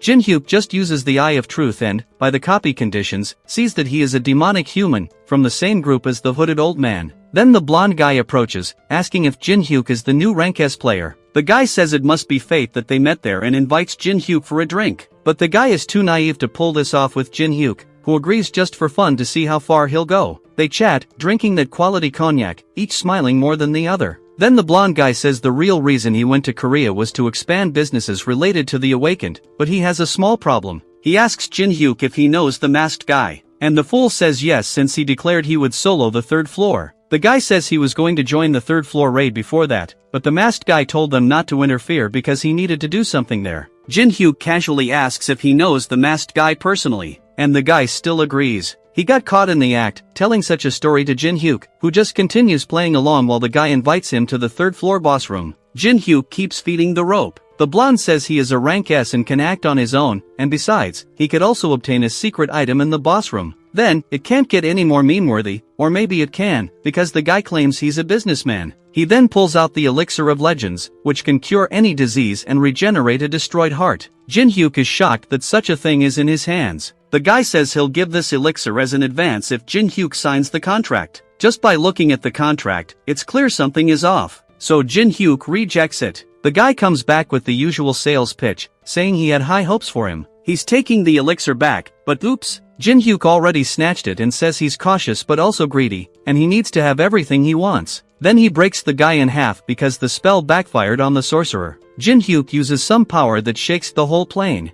The captain tells everyone to return to their seats. Jin-hyuk goes on, saying he's a good actor, while the guy finally realizes that he knew everything from the start. He tries to threaten, saying the masked man will get him, but how is he going to get him if he's already here? But, of course, he doesn't say that. he just leaves, asking if they are on the masked man's side even after being humiliated on Olympus by him. So, until next time, my dear friend, because we're in Las Vegas, the land of chaos and casinos, and that's where we're heading along with the vampire. But with his current mana, she can only stay within 150 centimeters of him, so he uses the memory of the world, merging the Eye of Truth with the Blood Demon Chi. This grants the ability Eye of Gluttony rank SSS, which is a superior version of the Eye of Truth because it can see through any barrier to view attributes and, additionally, can use shared vision and mind reading, which can be used on targets with levels lower than his. However, the Blood Demon Chi increases the chance of him being corrupted. Now we arrive at the casino universe, which is all fancy. But this is just a regular casino, and we're heading to an even better place. So they keep walking until now we arrive at the home of the swindlers, Tortuga Casino, which the vampire found a bit tacky. But as we enter, we see a guy getting beaten at the door, claiming someone cheated him. And that's why this is the best casino we could be at, because here it's guaranteed Jin-hyuk will make easy money, since anything goes here. So Jin-hyuk seats the vampire and tells the bartender to serve her whatever she wants, because now it's time to make money. He goes to the first table and starts playing. It's that game whose name I don't know, but it must be one of those two.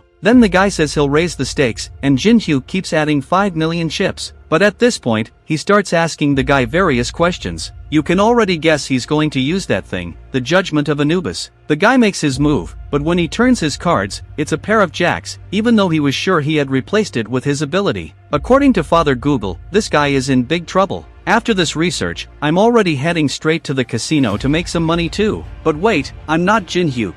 Ah, never mind, let's continue here because Jin-hyuk outsmarted everyone and won with a pair of kings. Then some muscle-bound guys arrive, saying he needs to come with them. And now you can already guess where this is going because nowadays Jin-hyuk isn't the one looking for trouble. Trouble finds him. The extra is already itching for a fight because Jin-hyuk won a fortune by tricking people. Jin-hyuk asks if this is how they treat their customers. And the redhead says that people who take money from them aren't customers. But then, what does the guy want? A beating handed to him or from behind? Because Jin-hyuk just flashes that smile and throws the muscle-bound guy. While he says he heard from outside that only idiots get tricked here. So it's time to turn everyone here into idiots with punches to the face. The first guy starts shooting, and Jin-hyuk just slams his face into the ground. While the vampire is enjoying the drinks, Jin-hyuk is back there wrecking everyone. The redhead asks if the executives have arrived, and the guy says it will take at least 30 minutes. So they're screwed because Jin-hyuk is destroying everyone. The guard calls the redhead to see something, which was the article about Jin-hyuk being approved as the new rank S of Korea. Now the guys are scared, because even in the United States there are only 20 rank S's.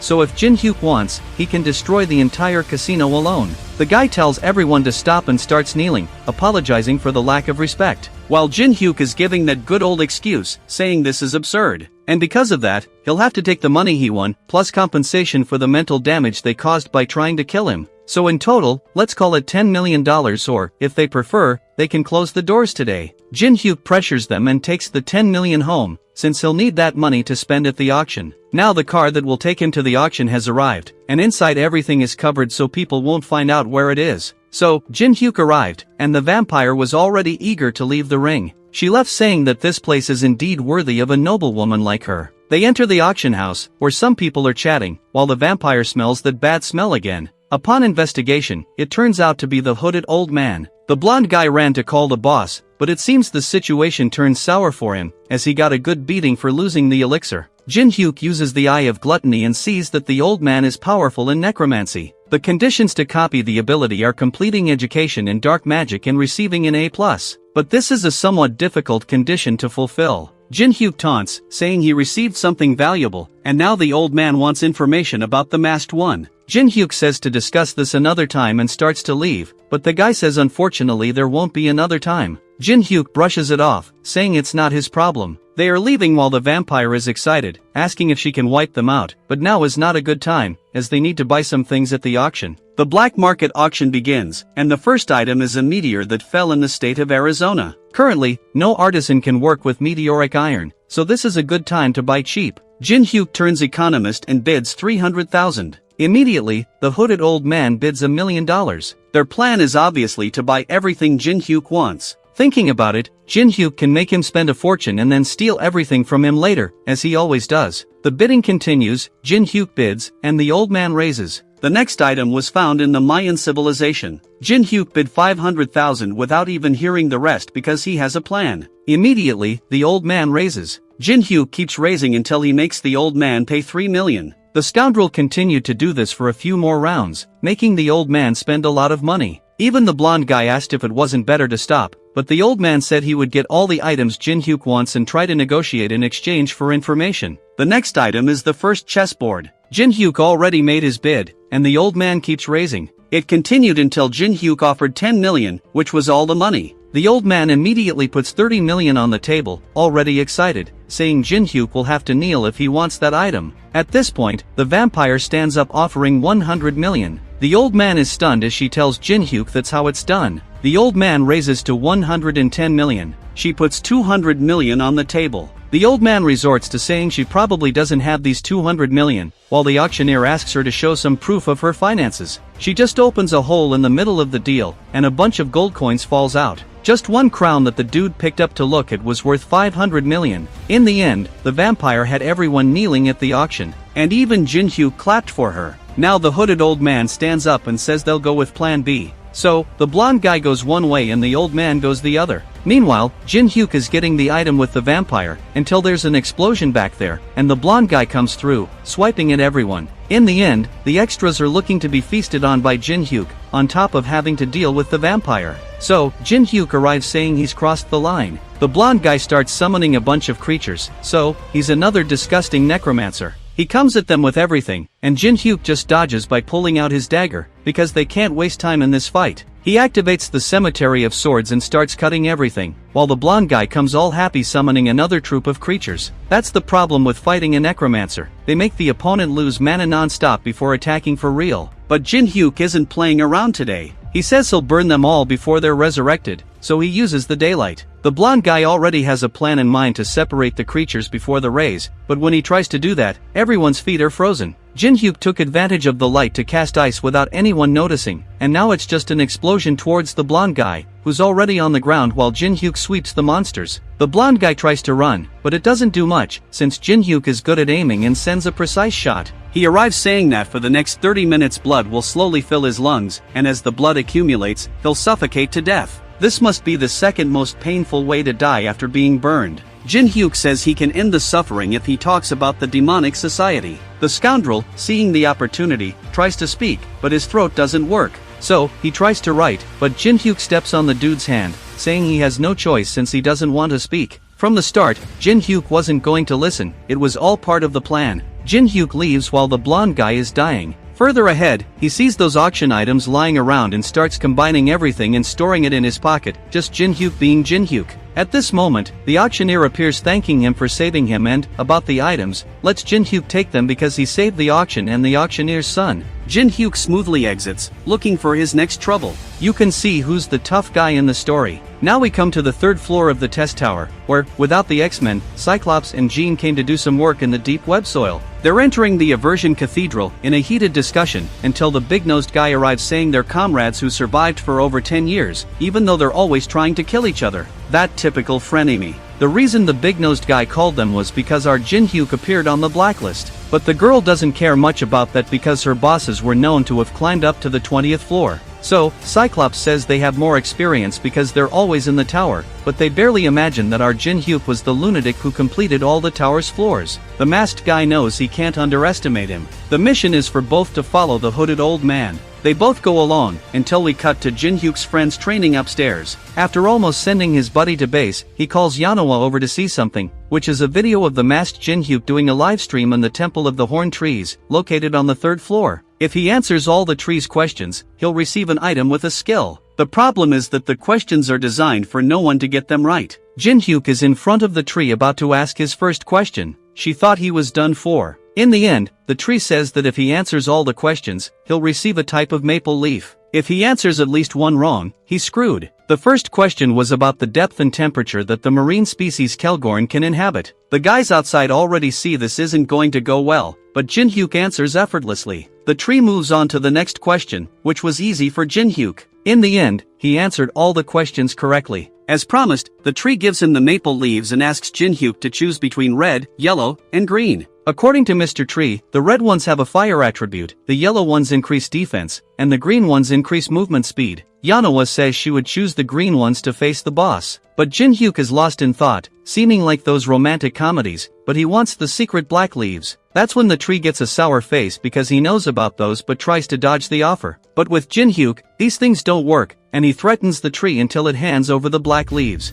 Unlike the others, the black leaves can be used on weapons and armor and have a special corruption effect that deals additional damage. That was the last piece of the puzzle. Now it's just about beating up the guards who came at them. Later, we're at the entrance of the 3rd floor with guards guarding the passage, saying it'll be a piece of cake since no lunatic will come here. But, as they say, there's a lunatic for everything, so the hooded old man and his followers are invading at high speed, while Jin-hyuk is downstairs doing his live streams. People are pretty toxic in the comments, and he tells them to shut up. Whoever wants to watch can stay, whoever doesn't, can leave. Jin-hyuk is up to mischief today, but that's because he wants to show something different without sucking up to the audience. And, judging by the comments, it's working. He realizes someone's here, so he ends the live stream that had over 1 million viewers. At that moment, a crazy brawl starts between the hooded old man's followers and the statues. Jin-hyuk approaches and the guys turn to him, but he activates the blessing of the stars and passes through, taking everyone because of the divine power. They warn Pranoka that they lost Team 3. Jin-hyuk is souring his plans because each team is important for controlling the undead. If he loses more teams, the connection will break, and then it's straight to the hooded old man. But Jin-hyuk doesn't stop there. He rushes into Team 1 with a statue behind him, crushing the crazies. The hooded old man gets pissed, using the Guardian of the Pyramids, which, according to the guy, drains a lot of mana. This power summons his golden mummies, while the hooded old man is worn out just using it. He's draining the energy from the one who stayed behind because now he's going to face Jin-hyuk with everything he has. He sends out his strongest army, as they have both offensive and defensive abilities, which he was going to use to kill the boss. But Jin-hyuk is calmly approaching the hooded old man, sticking out his tongue. The duo Cyclops and Jean are back there, saying they haven't seen him this irritated in a long time. Since he's reached the point of using all his power, Cyclops says they won't need to enter this battle because it's guaranteed. But Jin-hyuk, as always, is smooth, remembering when he learned the sword arts of the pendulum spirit, which was to go smoothly like the wind and release strength at the right moment. Thus, with the help of the system, mastery with the skill increased tremendously. He's bringing the hooded old man to his knees with this magic vortex, which was the 5th nirvana movement of the pendulum spirit. Even using the double shield, the hooded old man was destroyed. He's trying to flee like a dog, but Jin-hyuk appears behind him, saying that when he sees he's going to lose, he starts running like a dog. So the blonde guy must have learned that from him because he did the same thing. The hooded old man realizes that the masked one was actually Jin-hyuk, but now it's too late because he's paying a visit to his disciple. Thus, Jin-hyuk sets everything on fire, ending the old hooded man once and for all. He leaves while taking his mana potions because the next challenge is right ahead, Ablok of the Thousand Arms. So let the battle begin. The statues come at him, and Jin-hyuk defends and cuts through them all. But just cutting them didn't solve the problem because the monsters get back up and summon the stone pagoda of enlightenment. But the pagoda went down the drain because the statue used the key in its chest, and it begins to react with the being beyond the portal, answering the call. So the guys aren't even in the fight yet and already ran off to call the boss, Ablok of the Thousand Arms. And then the monster arrived, all-powerful, calm, and easygoing with its life, saying that it must acknowledge Jin-hyuk's bravery. But it doesn't want to talk, it wants to end this quickly so it can take a nap, which is better than talking to a statue like this. This made the boss angry, wanting to wipe out Jin-hyuk's race once and for all. So it starts with a massive sonic attack that nearly sent Jin-hyuk's shield to the beyond because this guy is very strong. If he's not careful, it could be serious, and that's why he only has one chance. Yet the statue keeps advancing while Jin-hyuk uses the ice formation, which made it even more irritated because he is using Western witchcraft. And while it was saying this, Jin-hyuk threw the hidden shield, but Ablok caught it, feeling like the strongest of all. However, the main point of this move was the dagger that got stuck in its arm. And Ablok, naive, says that poisons don't work against it. But who said Jin-hyuk used poison? He is using the blood demon chi, which keeps causing damage to the wound constantly. But Ablok just tore the arm off because a mere arm is useless. And so the guy fell into the plans because Jin-hyuk got what he really wanted, which was the jewel that was stuck in the arm. Then it realized the mistake it made, and Jin-hyuk goes as always, combining Ablok's grimoire and jewel, which resulted in the Lemegeton of the Golden Dawn. So this book is a copy of Solomon's grimoire, which allows the user to show the power of magical abilities to the extreme. But as not everything is perfect, it is in its incomplete form, so the maximum increase is restricted. Then our protagonist activates the Eye of Gluttony, and the conditions for copying were to mock the opponent for 5 minutes using ice magic and create a beautiful sculpture for it. But mocking is Jin Hyuk's specialty, don't you agree? And all this must be done with a song and proper attire. That's why Jin Hyuk already summoned his JBL, while Lovelock doesn't understand anything. But after turning on the sound, Jin Hyuk sent a new hairstyle, the blonde mask. That one turned into Elsa from Frozen, right?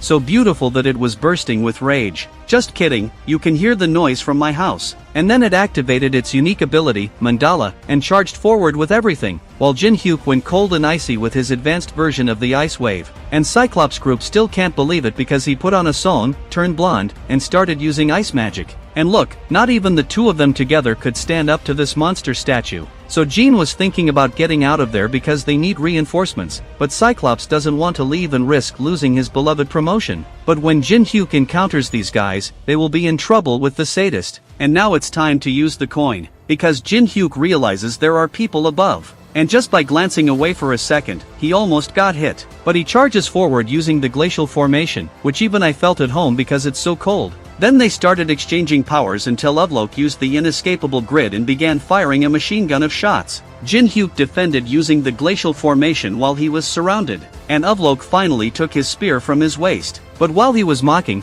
Jin Hyuk appeared from below using his glacial prison and ended up mocking Lovelock inside it, making a beautiful statue giving the middle finger, while the statue was angrily trying to get out of there. And now the conditions were met, and the protagonist successfully copied the Mandala ability, which allows users to imbue weapons with special power. By training the mind, you can also predict the opponent's attack direction, like observation hockey. If you got the reference, you got it. So it was another rank S ability for Jin Hyuk's pocket. And then he uses Mandala on the finger statue and thrusts it into Lovelock, who couldn't withstand it and was finally defeated. Now he obtained the stone statue key, which can summon the third floor boss even if he doesn't complete the rest. And then it says that the environment of the Tower of Trials is a bit special because at night the temperature drops drastically, as if you were in the desert, only much colder. That's why most players leave at night while others find a place to hide. So Jin Hyuk finishes another day of showing off to make some delicious food. He put 2 shrimp on the fire and is eating with his mask up. Now I understand how the Power Rangers ate without anyone knowing. And he's happy that he can now taste the food, already thinking about picking up a culinary skill next time. So, while he was eating his shrimp, 2 people arrived. It was the X-Men duo, asking if they could stay with him until the sun rises.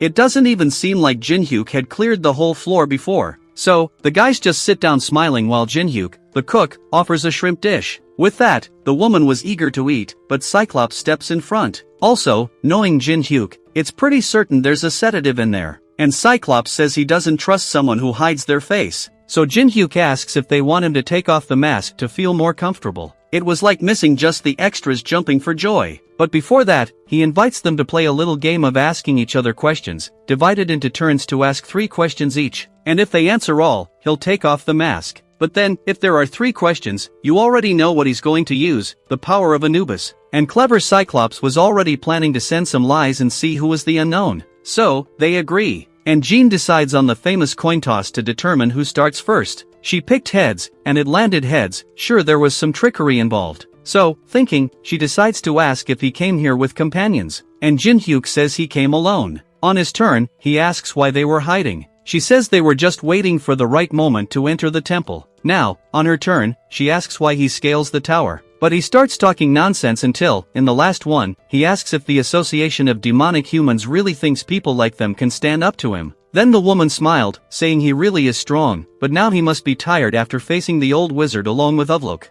And because of that, she starts posing for an attack, but nothing happens. So, they're trying to understand why it's not activating, while Jin Hyuk just stands up with his shrimp dish, saying they can't use mana because they're under the effect of Anubis's ability. Then Cyclops says they should use Plan B, but nothing, literally nothing, is working. And Jin Hyuk puts the dish on the ground while the trees start to fill with energy. Then some screens come up saying they're choosing a warrior to lead Anubis's judgment. And the blue totem, General of the Sky, was chosen along with the red, General of the Underworld. And you can bet the X-Men duo screwed up because the generals are coming for them. So, that plate of food wasn't just any food because it summoned these 2 monsters. And then Jin Hyuk goes to sleep while watching the guys running for their lives. The one with glasses even tried to come after Jin Hyuk. But our boy didn't even lift a finger because one of the totems appeared behind, activating the exemplary punishment. And now Cyclops ended up being crushed on the ground. After that, if he gets up, the boy is way too much of a warrior. And now, while Jean was crying because she shouldn't have come, Jin-hyuk appears behind her calling her to have a chat. He even tried to activate the Eye of Gluttony, but luck failed us this time and there was no way. So Jin-hyuk starts talking, saying he knows a lot about demonic humans, but he wants to know what their real motivations are for interfering with the players. What are their true intentions? And then, while she was about to speak, Cyclops wakes up telling her to shut up. Like I said, he's alive, just his spine went out of whack. But at that moment, the totem returns to bury him for good. Meanwhile, the other one was terrified, asking if he's going to let her live. So Jin-hyuk approaches, asking the woman if the insider information is as valuable as her life. And then she starts spilling everything, that the big-nosed guy was the one who ordered them to get Jin-hyuk, and that there are 11 more executives besides him. She continues, saying that if they gather the 12 cursed divine artifacts, they can live even if humanity is extinct, and there's also that reward for getting one of them. Using the Eye of Gluttony, he can see that all of this is true. And from what Jin-hyuk is thinking, the guy's goal is to summon the Demon King with the 12 artifacts. So, he thanks her for the help while she's already wanting to leave. But not now, because she can only leave after signing that contract. Yes, that same one, the slap-in-the-face contract. And thus, we got ourselves another employee of Jin-hyuk's addicted company. The next day, Jin-hyuk announces to the community that he won't stream the boss fight. So, he activates that key, summoning the master of the third floor, the cave heartthrob. And look, not even the Eye of Gluttony wanted to work. So, the heartthrob up there is saying that countless humans have tried to challenge him with their armies, but Jin-hyuk is the first to call him alone, while he has an army of 100,000 men. And may the strongest win. But today Jin-hyuk won't be alone because he already prepared something secret for this, which was to summon the chessboard he got at the auction. And so, he summoned 2,800 chess pieces imbued with mana, while the heartthrob didn't understand what he was doing. But it's not over yet. Now he's going to use his gigantification pills on the chess pieces, making the figures come to life and become giants. So, all of this was already calculated in Jin-hyuk's plans. And for this to happen, your partner company had to work hard making chess pieces with the fireball guy, Yuri, and company. All subordinates work for us to mount the horse and move forward. Because now the real battle against the third floor boss begins. After making his master move, Jin-hyuk goes with his horse towards the boss. But of course, he had to stop to tease, saying he's not strong enough to reach the top. Because according to Jin-hyuk's voices in his head, the boss is the floor guardian, but they can also climb the tower to get stronger. So, the cave heartthrob bursts into laughter, saying it's just a way to provoke the opponent. But he rises with his right foot towards Jin-hyuk. It doesn't even seem like 2 minutes ago everything was calm. Then, he starts by sending the first squad, and Jin-hyuk responds using the ability of the first chessboard, which increases everyone's attack and defense by 30%, because now the chess war is about to begin. Jin-hyuk sends 2 pawns forward and the first line goes on defense. The guys arrived putting pressure, but those using shields held while the ones in the back shot arrows from above. And as the enemies were also defending, they activated the flaming attack, wiping out the first wave. The heartthrob sent another squad. So, Jin-hyuk takes the horseman and heads towards the enemy flank, activating the wedge formation that increases damage by 200% on impact. The guys passed while the heartthrob was no longer happy. Then, he activates the weakness detection ability and sees that all pieces stop when the crown is destroyed. Only the king or queen can use the crown, and lastly, the king's or queen's attributes increase by 100% without the crown. In the heartthrob's thought, it was just to destroy the crown, so it would be easy since Jin-hyuk doesn't have it. As we have the crownless king, our queen is right behind, the bored vampire. The heartthrob, thinking it was easy, sent the scouts after her. And Jin-hyuk just ignores and continues with his army in battle. Until we get even closer to the larger troops, and Jin-hyuk says he knows the heartthrob opened the way on purpose. But the heartthrob says he entrusted the crown to some random girl, and therefore, he was defeated. So, he calls the statues, asking if there's no more decent opponent to fight. While Jin-hyuk just comes with that smile, because a while ago he was talking to the vampire, and she asks if he'll be okay facing the boss face to face. He already says she's the one who's afraid, leaving the girl exploding with anger. Then, he asks if he can leave everything to her behind, but she confidently says that even in this state, defeating 10,000 of them is a piece of cake. Until finally, the heartthrob's troops surround the vampire, and she, with that bad boy look, starts activating her blood spears, and shortly after comes the blood explosion, sending the troops into the hole, while she finishes Alt Sundara. The heartthrob goes crazy while Jin-hyuk just comes with the spear activating the blood demon chi.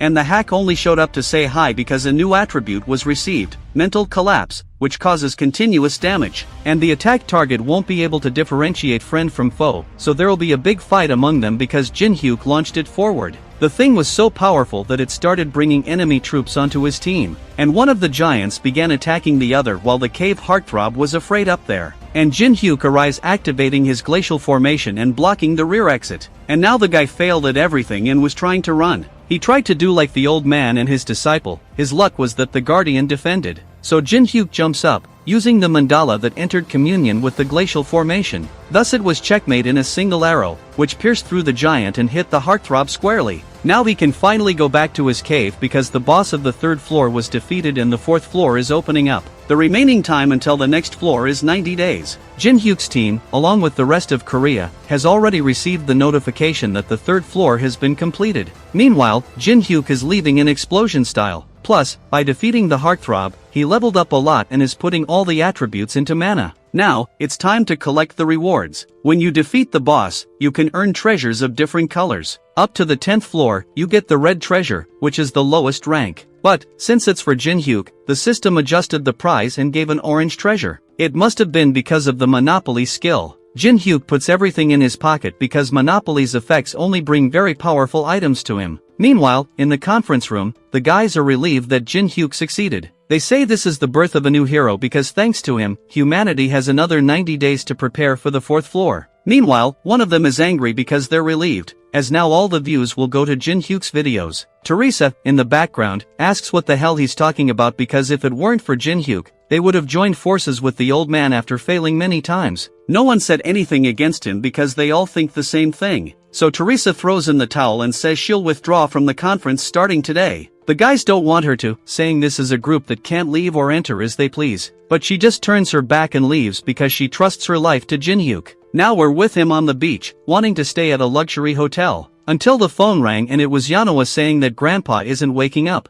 Her grandpa is known as Nuclear Fist, a legendary martial artist. As his granddaughter, she's famous for fighting with her powerful punches. Jin-hyuk rushes over while she's crying because Grandpa is in a coma. Then she explains that he had those outbursts after the testing tower appeared. It was right when he got his first two subordinates, Yuri and the old man. She says her grandpa was in the middle of this outburst, even though he awakened and fought monsters since that day, he's in a coma. Jin-hyuk checks Grandpa's status, and let me tell you, the guy's not weak, he has a heavy hand. The conditions to copy him would be to save his life, which was on the brink of death. But then comes the dead fish buzzkill, the doctor taking care of Grandpa. The guy arrived all high and mighty, saying she brought a celebrity who doesn't know how to do anything but fight. Jin-hyuk just stared, making the man back off, but he quickly scuttled away while Yanoa complained that Grandpa showed no improvement with the treatment. Then the quack says they're doing their best because the tower's diseases are unknown. And that's why Yanoa was calling Jin-hyuk to leave and let the doctors work. But the guy was angry, using the gluttony eye. While the doctors are there, they complain, how long do we have to pretend we're curing this guy? And folks, with that, you could see they were lying. He was just chit-chatting while Yanoa says money isn't a problem. But the quack's smile faded. But the smile was gone when Jin-hyuk got close, saying this thief is scamming her. Then the doctors try to say something, but when Irinu decides something, that's it. He thought he was the shit, but even if they catch them, there's no way he can find out about the fake accounts in crypto wallets. But if the guy thought that, he thought wrong, because still using the gluttony eye, Jin-hyuk is seeing all his thoughts. Jin-hyuk was confronting them while the doctors tried to point out he was lying. The man kept thinking if he knows they made contact with the Black Cloud Guild and the resident. But hearing about this so-called resident piqued Jin-hyuk's curiosity because he doesn't believe that the white-haired guy made contact with a resident because, in the eyes of the residents, humans should be foreigners who threaten the tower. Then the old man starts coughing up blood and the quack ran off. This time Jin-hyuk didn't even need to finish him off because Yanoa kicked him, stopping him at the door. Because if Grandpa dies, he'll meet the same fate. But Jin-hyuk tells her to calm down, have a chamomile tea, because the priority is his treatment. Then the quack tries to say he just went to get a seizure medication, but she just lands a strong kick to the doctor's face. Jin-hyuk, right away, summons that elixir he got from the old man's disciple. He starts pouring it on Grandpa, but not a normal pour, because check out the guy's face. If I woke up with that next to me, I'd run. So, the elixir is being absorbed. Right away, the veins disappeared, and Yanoa cried with joy. While the conditions were met and he copied the cultivation technique of the true celestial flower. Now we should cultivate like a flower, undergoing photosynthesis. But actually, this is an ability that absorbs mana from the atmosphere. Using it once, you increase your mana recovery by 30%, besides looking younger just by learning it. The quack, already sweating bullets, calls the doctors to get out while the guys are distracted.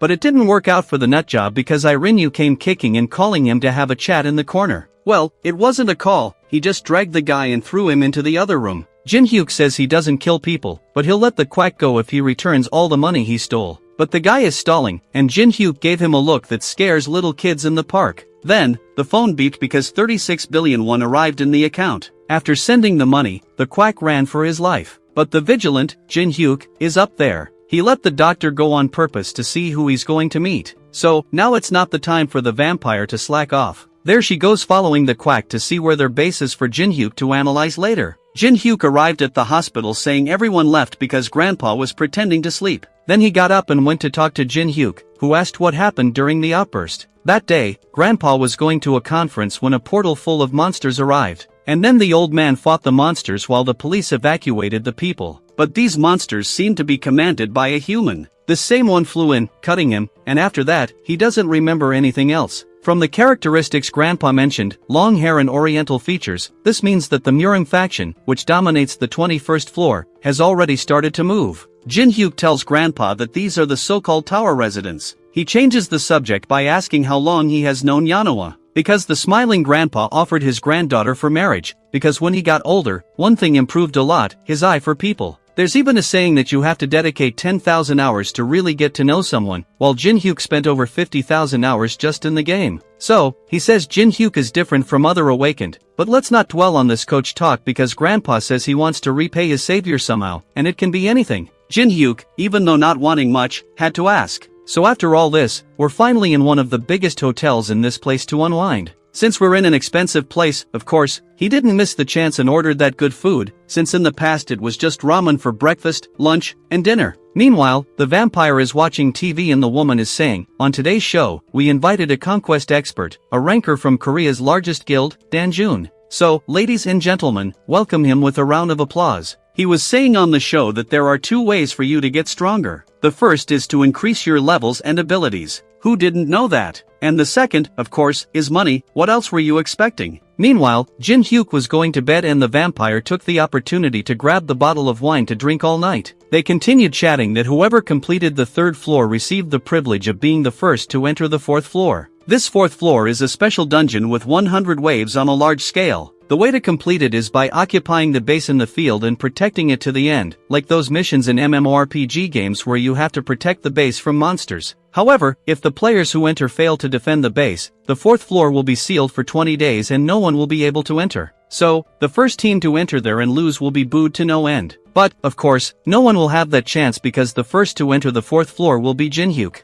However, he's talking about that thing from the beginning, that if the floor isn't completed in 90 days, humanity may be extinct, because our beloved system does whatever it wants. Meanwhile, there's Jin-hyuk, muscular, taking a shower. You can already see the difference from the first chapter to here, the guy is already very strong. After the news, that player is hitting on the presenter and inviting her out at the end of the month. But, to his misfortune, when he got into the car, the beloved system came saying that the stranger announced the start of conquering the fourth floor and the first wave begins in 8 hours. So, with no way out because he needs to gather the rankers who are already crazy after him. Korea's best guild hasn't prepared anything yet, thinking Jin-hyuk would slack off until the end of the 90 days he got on the third floor. Now, the day is breaking, and Jin-hyuk wakes up with the vampire because the two slept together today. The shipper's dream like me almost becoming a reality, just missing Jin-hyuk increasing mana for her to regain her true form and, thus, give Jin-hyuk some kisses. But, putting that aside, it spoke of the testing tower, on the fourth floor. Here's where there are 100 waves of normal and special zombies. There are only two ways for players to block this. One is for them to prepare to defend, and the other is with money. Just kidding, actually, players choose and defend a base. But, of course, that's for regular players, which isn't our case, since Jin-hyuk just arrived, being the first to enter the fourth floor. Now there are 20 minutes left to release the floor to the folks, and the first thing Jin-hyuk did was choose his base, as that's the advantage of entering the fourth floor first. He chose Sangam as his base, the World Cup Stadium. Then, he used the ticket, and the stadium was selected as the base. Jin Hyuk took the opportunity to plant some things here, and as the preparations were completed, he went back to the starting point, which is already crowded. At this moment, the partners are arriving, the machine guy, and Yanoa, and, of course, our blonde Teresa, who's finally wearing normal clothes. The three came at Jin Hyuk's call. Teresa says she didn't mind coming because she has no more affiliation after she slammed the door, and she still says staying with him is much better. The guys already realized that the heavyweights are having a meeting back there. Yanoa is in doubt because only the four of them are going, since this floor is quite difficult and has many zombies. But for Jin Hyuk, difficulty is what makes things more fun. He chose the stadium as the base because of that. When he mentioned the stadium, the guys already want to die because it's one of the most difficult and needs at least 100 players. And Teresa behind says how he's a pervert, but he's a good pervert, right? Because, according to him, the stadium is a great place to hunt. So, Teresa asks why she heard the minimum to enter was 5 people. But Jin Hyuk says the last one will arrive soon, and there must still be one hidden. At that moment, Thirsty Yusung arrived, saying he's going to kill Jin Hyuk because while he was in his deep training, he got a message from Jin Hyuk telling him to come running to the starting point of the 4th floor. So, he ignored it. But Jin Hyuk sent another message saying he would face him without using his left arm and right leg. Still, the boy was calm today and ignored it again. So there goes Jin Hyuk, saying he would also close his eyes. Finally, he asked if he was a man or a mouse. Then, the guy got mad and came charging to show whether he was a man or a mouse. Jin Hyuk asked if he would fight with that incomplete sword, but in the end, he convinced Yusung to join the defense, promising to give him a fire attribute and then they would fight. The group was established with Yusung behind. Then, Yunhwa sent the 2 swords that the grandfather asked to deliver, the twin dragon swords. This must be that request he made back at the hospital. When Jin Hyuk opened to see, there was a note written dowry. For those who got lost, the dowry is the things the bride's family gives to the groom's family. So, the grandfather continues with the idea of them getting married. But we already know who's in our heart.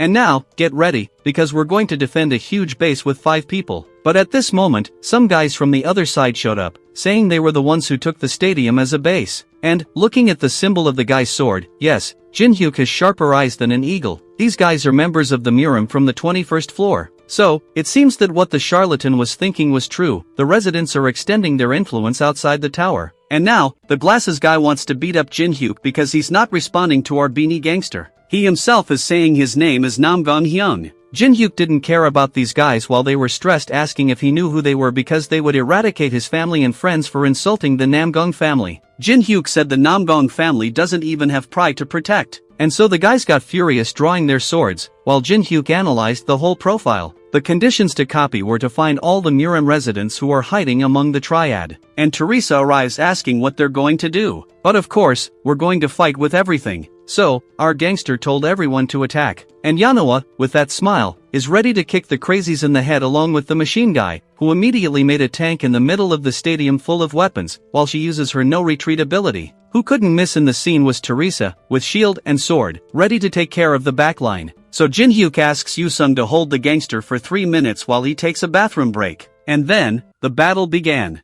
Yusung slashed from here, Teresa slashed from there, boosting everyone's attributes with her paladin skills, not to mention the missiles boiling the extras behinds, while the guys are already panicking. And now, finally, the guy drew his sword towards Yusung. He struggled and fell to the ground. But the guy wants more and comes with the sword's king form. Then Yusung had to turn because he was taking a beating. When the sword was about to hit his head, Teresa appeared holding everything, because our boy Jin Hyuk arrived. And now, you can leave it to him, as he arrived using the fire element surrounding the guy. But he jumped up. Then the guy came to pass the sword, because as he's in the air, there's no way to dodge, but he's very mistaken. Jin Hyuk already froze the guy's foot to the ground and came activating daylight to finish. But, at that moment, he could be scared thinking he was going to die because the princess was saved by the long-haired guy who arrived cutting Jin Hyuk's attack. And now, finally, all the residents are gathered. So, this means that the copy conditions were completed because Jin Hyuk made everyone who was hiding appear, otherwise one of them would die. And he even copied the Infinite Steps ability and was already fused with that ability, the Sword Tomb, and acquired the Demon King's Sword Steps, which increases movement speed by 70% and can also be used as a form of attack if mana is concentrated in the feet. And then the guy is perfectly fine trembling because people are teasing him that he's no longer at the peak of his strength. But it was his bad luck to fight Jin Hyuk, the strongest of all. So he angrily says they were the ones who interfered. But if the guys hadn't helped him, by now he would be on the ground. Then, the long-haired guy arrives telling him to shut up, but he says Jin Hyuk knew they were from the tower. Then the guys widen their eyes while the guy doesn't give up and wants to come at Jin-hyuk again with his sword. But he is stopped by the long-haired guy because they have to go now, as the first wave of zombies is approaching. And so they leave, and the long-haired guy said he will return as soon as the first wave is over. So this time he was lucky. And the place they chose as their base was a supermarket, which is an ideal place to fight the siege, although it has a fatal flaw. So, here we go, the monsters are coming. And so far, the guys are wondering if this will really work. But you can relax because these plants here are more useful than they seem. Now Jin-hyuk will explain the plan, so gather around, folks. Here's the deal, we're going to defend that flag in the middle of the stadium. And this stadium has 4 large entrances in each direction, and he spread these plants in each one. So, as long as they're safe, we'll be able to defend the flag and also get the reward for more kills using this giant field because the plants alone killed most of the zombies that came in the horde. But from time to time, they need to recharge. So Yusung stayed to defend the west, just be careful not to die like you did earlier with the Muram guys because he was all cocky and almost got defeated if it weren't for the blonde girl. And then the machine guy stayed in the center to help the guys and keep an eye out. The hothead stayed in the north, and Teresa in the south. And now, everyone to their positions because it's time to test these beauties here, the twin swords. Then the machine guy gave the signal because they're coming, so okay, let the attack begin. But meanwhile, our civilized Teresa is all smitten for our boy Jin-hyuk. Little does she know she has a big competitor on the other side, our beloved vampire. And so the zombies started coming from all sides while the magical plants did their job, throwing fireballs at the hordes, until it was time for their rest. The first wave is over, the second will start in 3 hours. And now we're seeing the teens that struggled in the first, and the bald guy is among them. They're watching a video online from the system, and according to them, the Muram guys are getting help from the Divine Tower to defend the market. But the other guy calls Baldy to see this because 5 people are defending the Sangam Stadium. He's about to lose it if he hasn't already because that place is huge. And on the screen were combos from Teresa, Yanoa, and company, as they tore through the zombies. And the guy even gets mesmerized because Teresa is there, since she had saved him before in that dungeon where we met our vampire. And after finishing the first wave, we gained 1800 solar energy, and this is the same resource we use to strengthen the plants. So, they're going to be tough now because if they win every wave, they'll only get stronger. And now everyone is going to get a type of plant to put on their side of the stadium. Yanoa had picked one, but Jin-hyuk said they grow normally. And for that, we need a special fertilizer for them to grow fast. So, let's make the ingredients: dried cow dung, lass leaves, dung beetle, grey worm. And there we go, we finished the plant food. Then Jin-hyuk arrives telling them to feed the plants with this fertilizer so they grow fast, and that's why they should protect the plants until the next wave because he's going to clean up there. And so, Jin-hyuk takes a walk while people are preparing supplies for a long battle. But only fools prepare for a long battle because Jin-hyuk likes shortcuts. So, he enters a building and goes to a mirror. Mirror, mirror on the wall, is there anyone more powerful than I? And when he puts his hand on the mirror, we cross to another place at the top of the supermarket, right where the Muram people are. The guy from before is nervous, breaking the wall because he wants to go after Jin-hyuk. And the bald guy is there thinking about how he found out and that maybe it's better to finish him off now. But then everything starts shaking. And actually, monster plants started growing because this is a welcome gift, and they're so tame that they ate all their warehouse food. So, the bald guy is telling him to stop because he has no idea what he's getting into.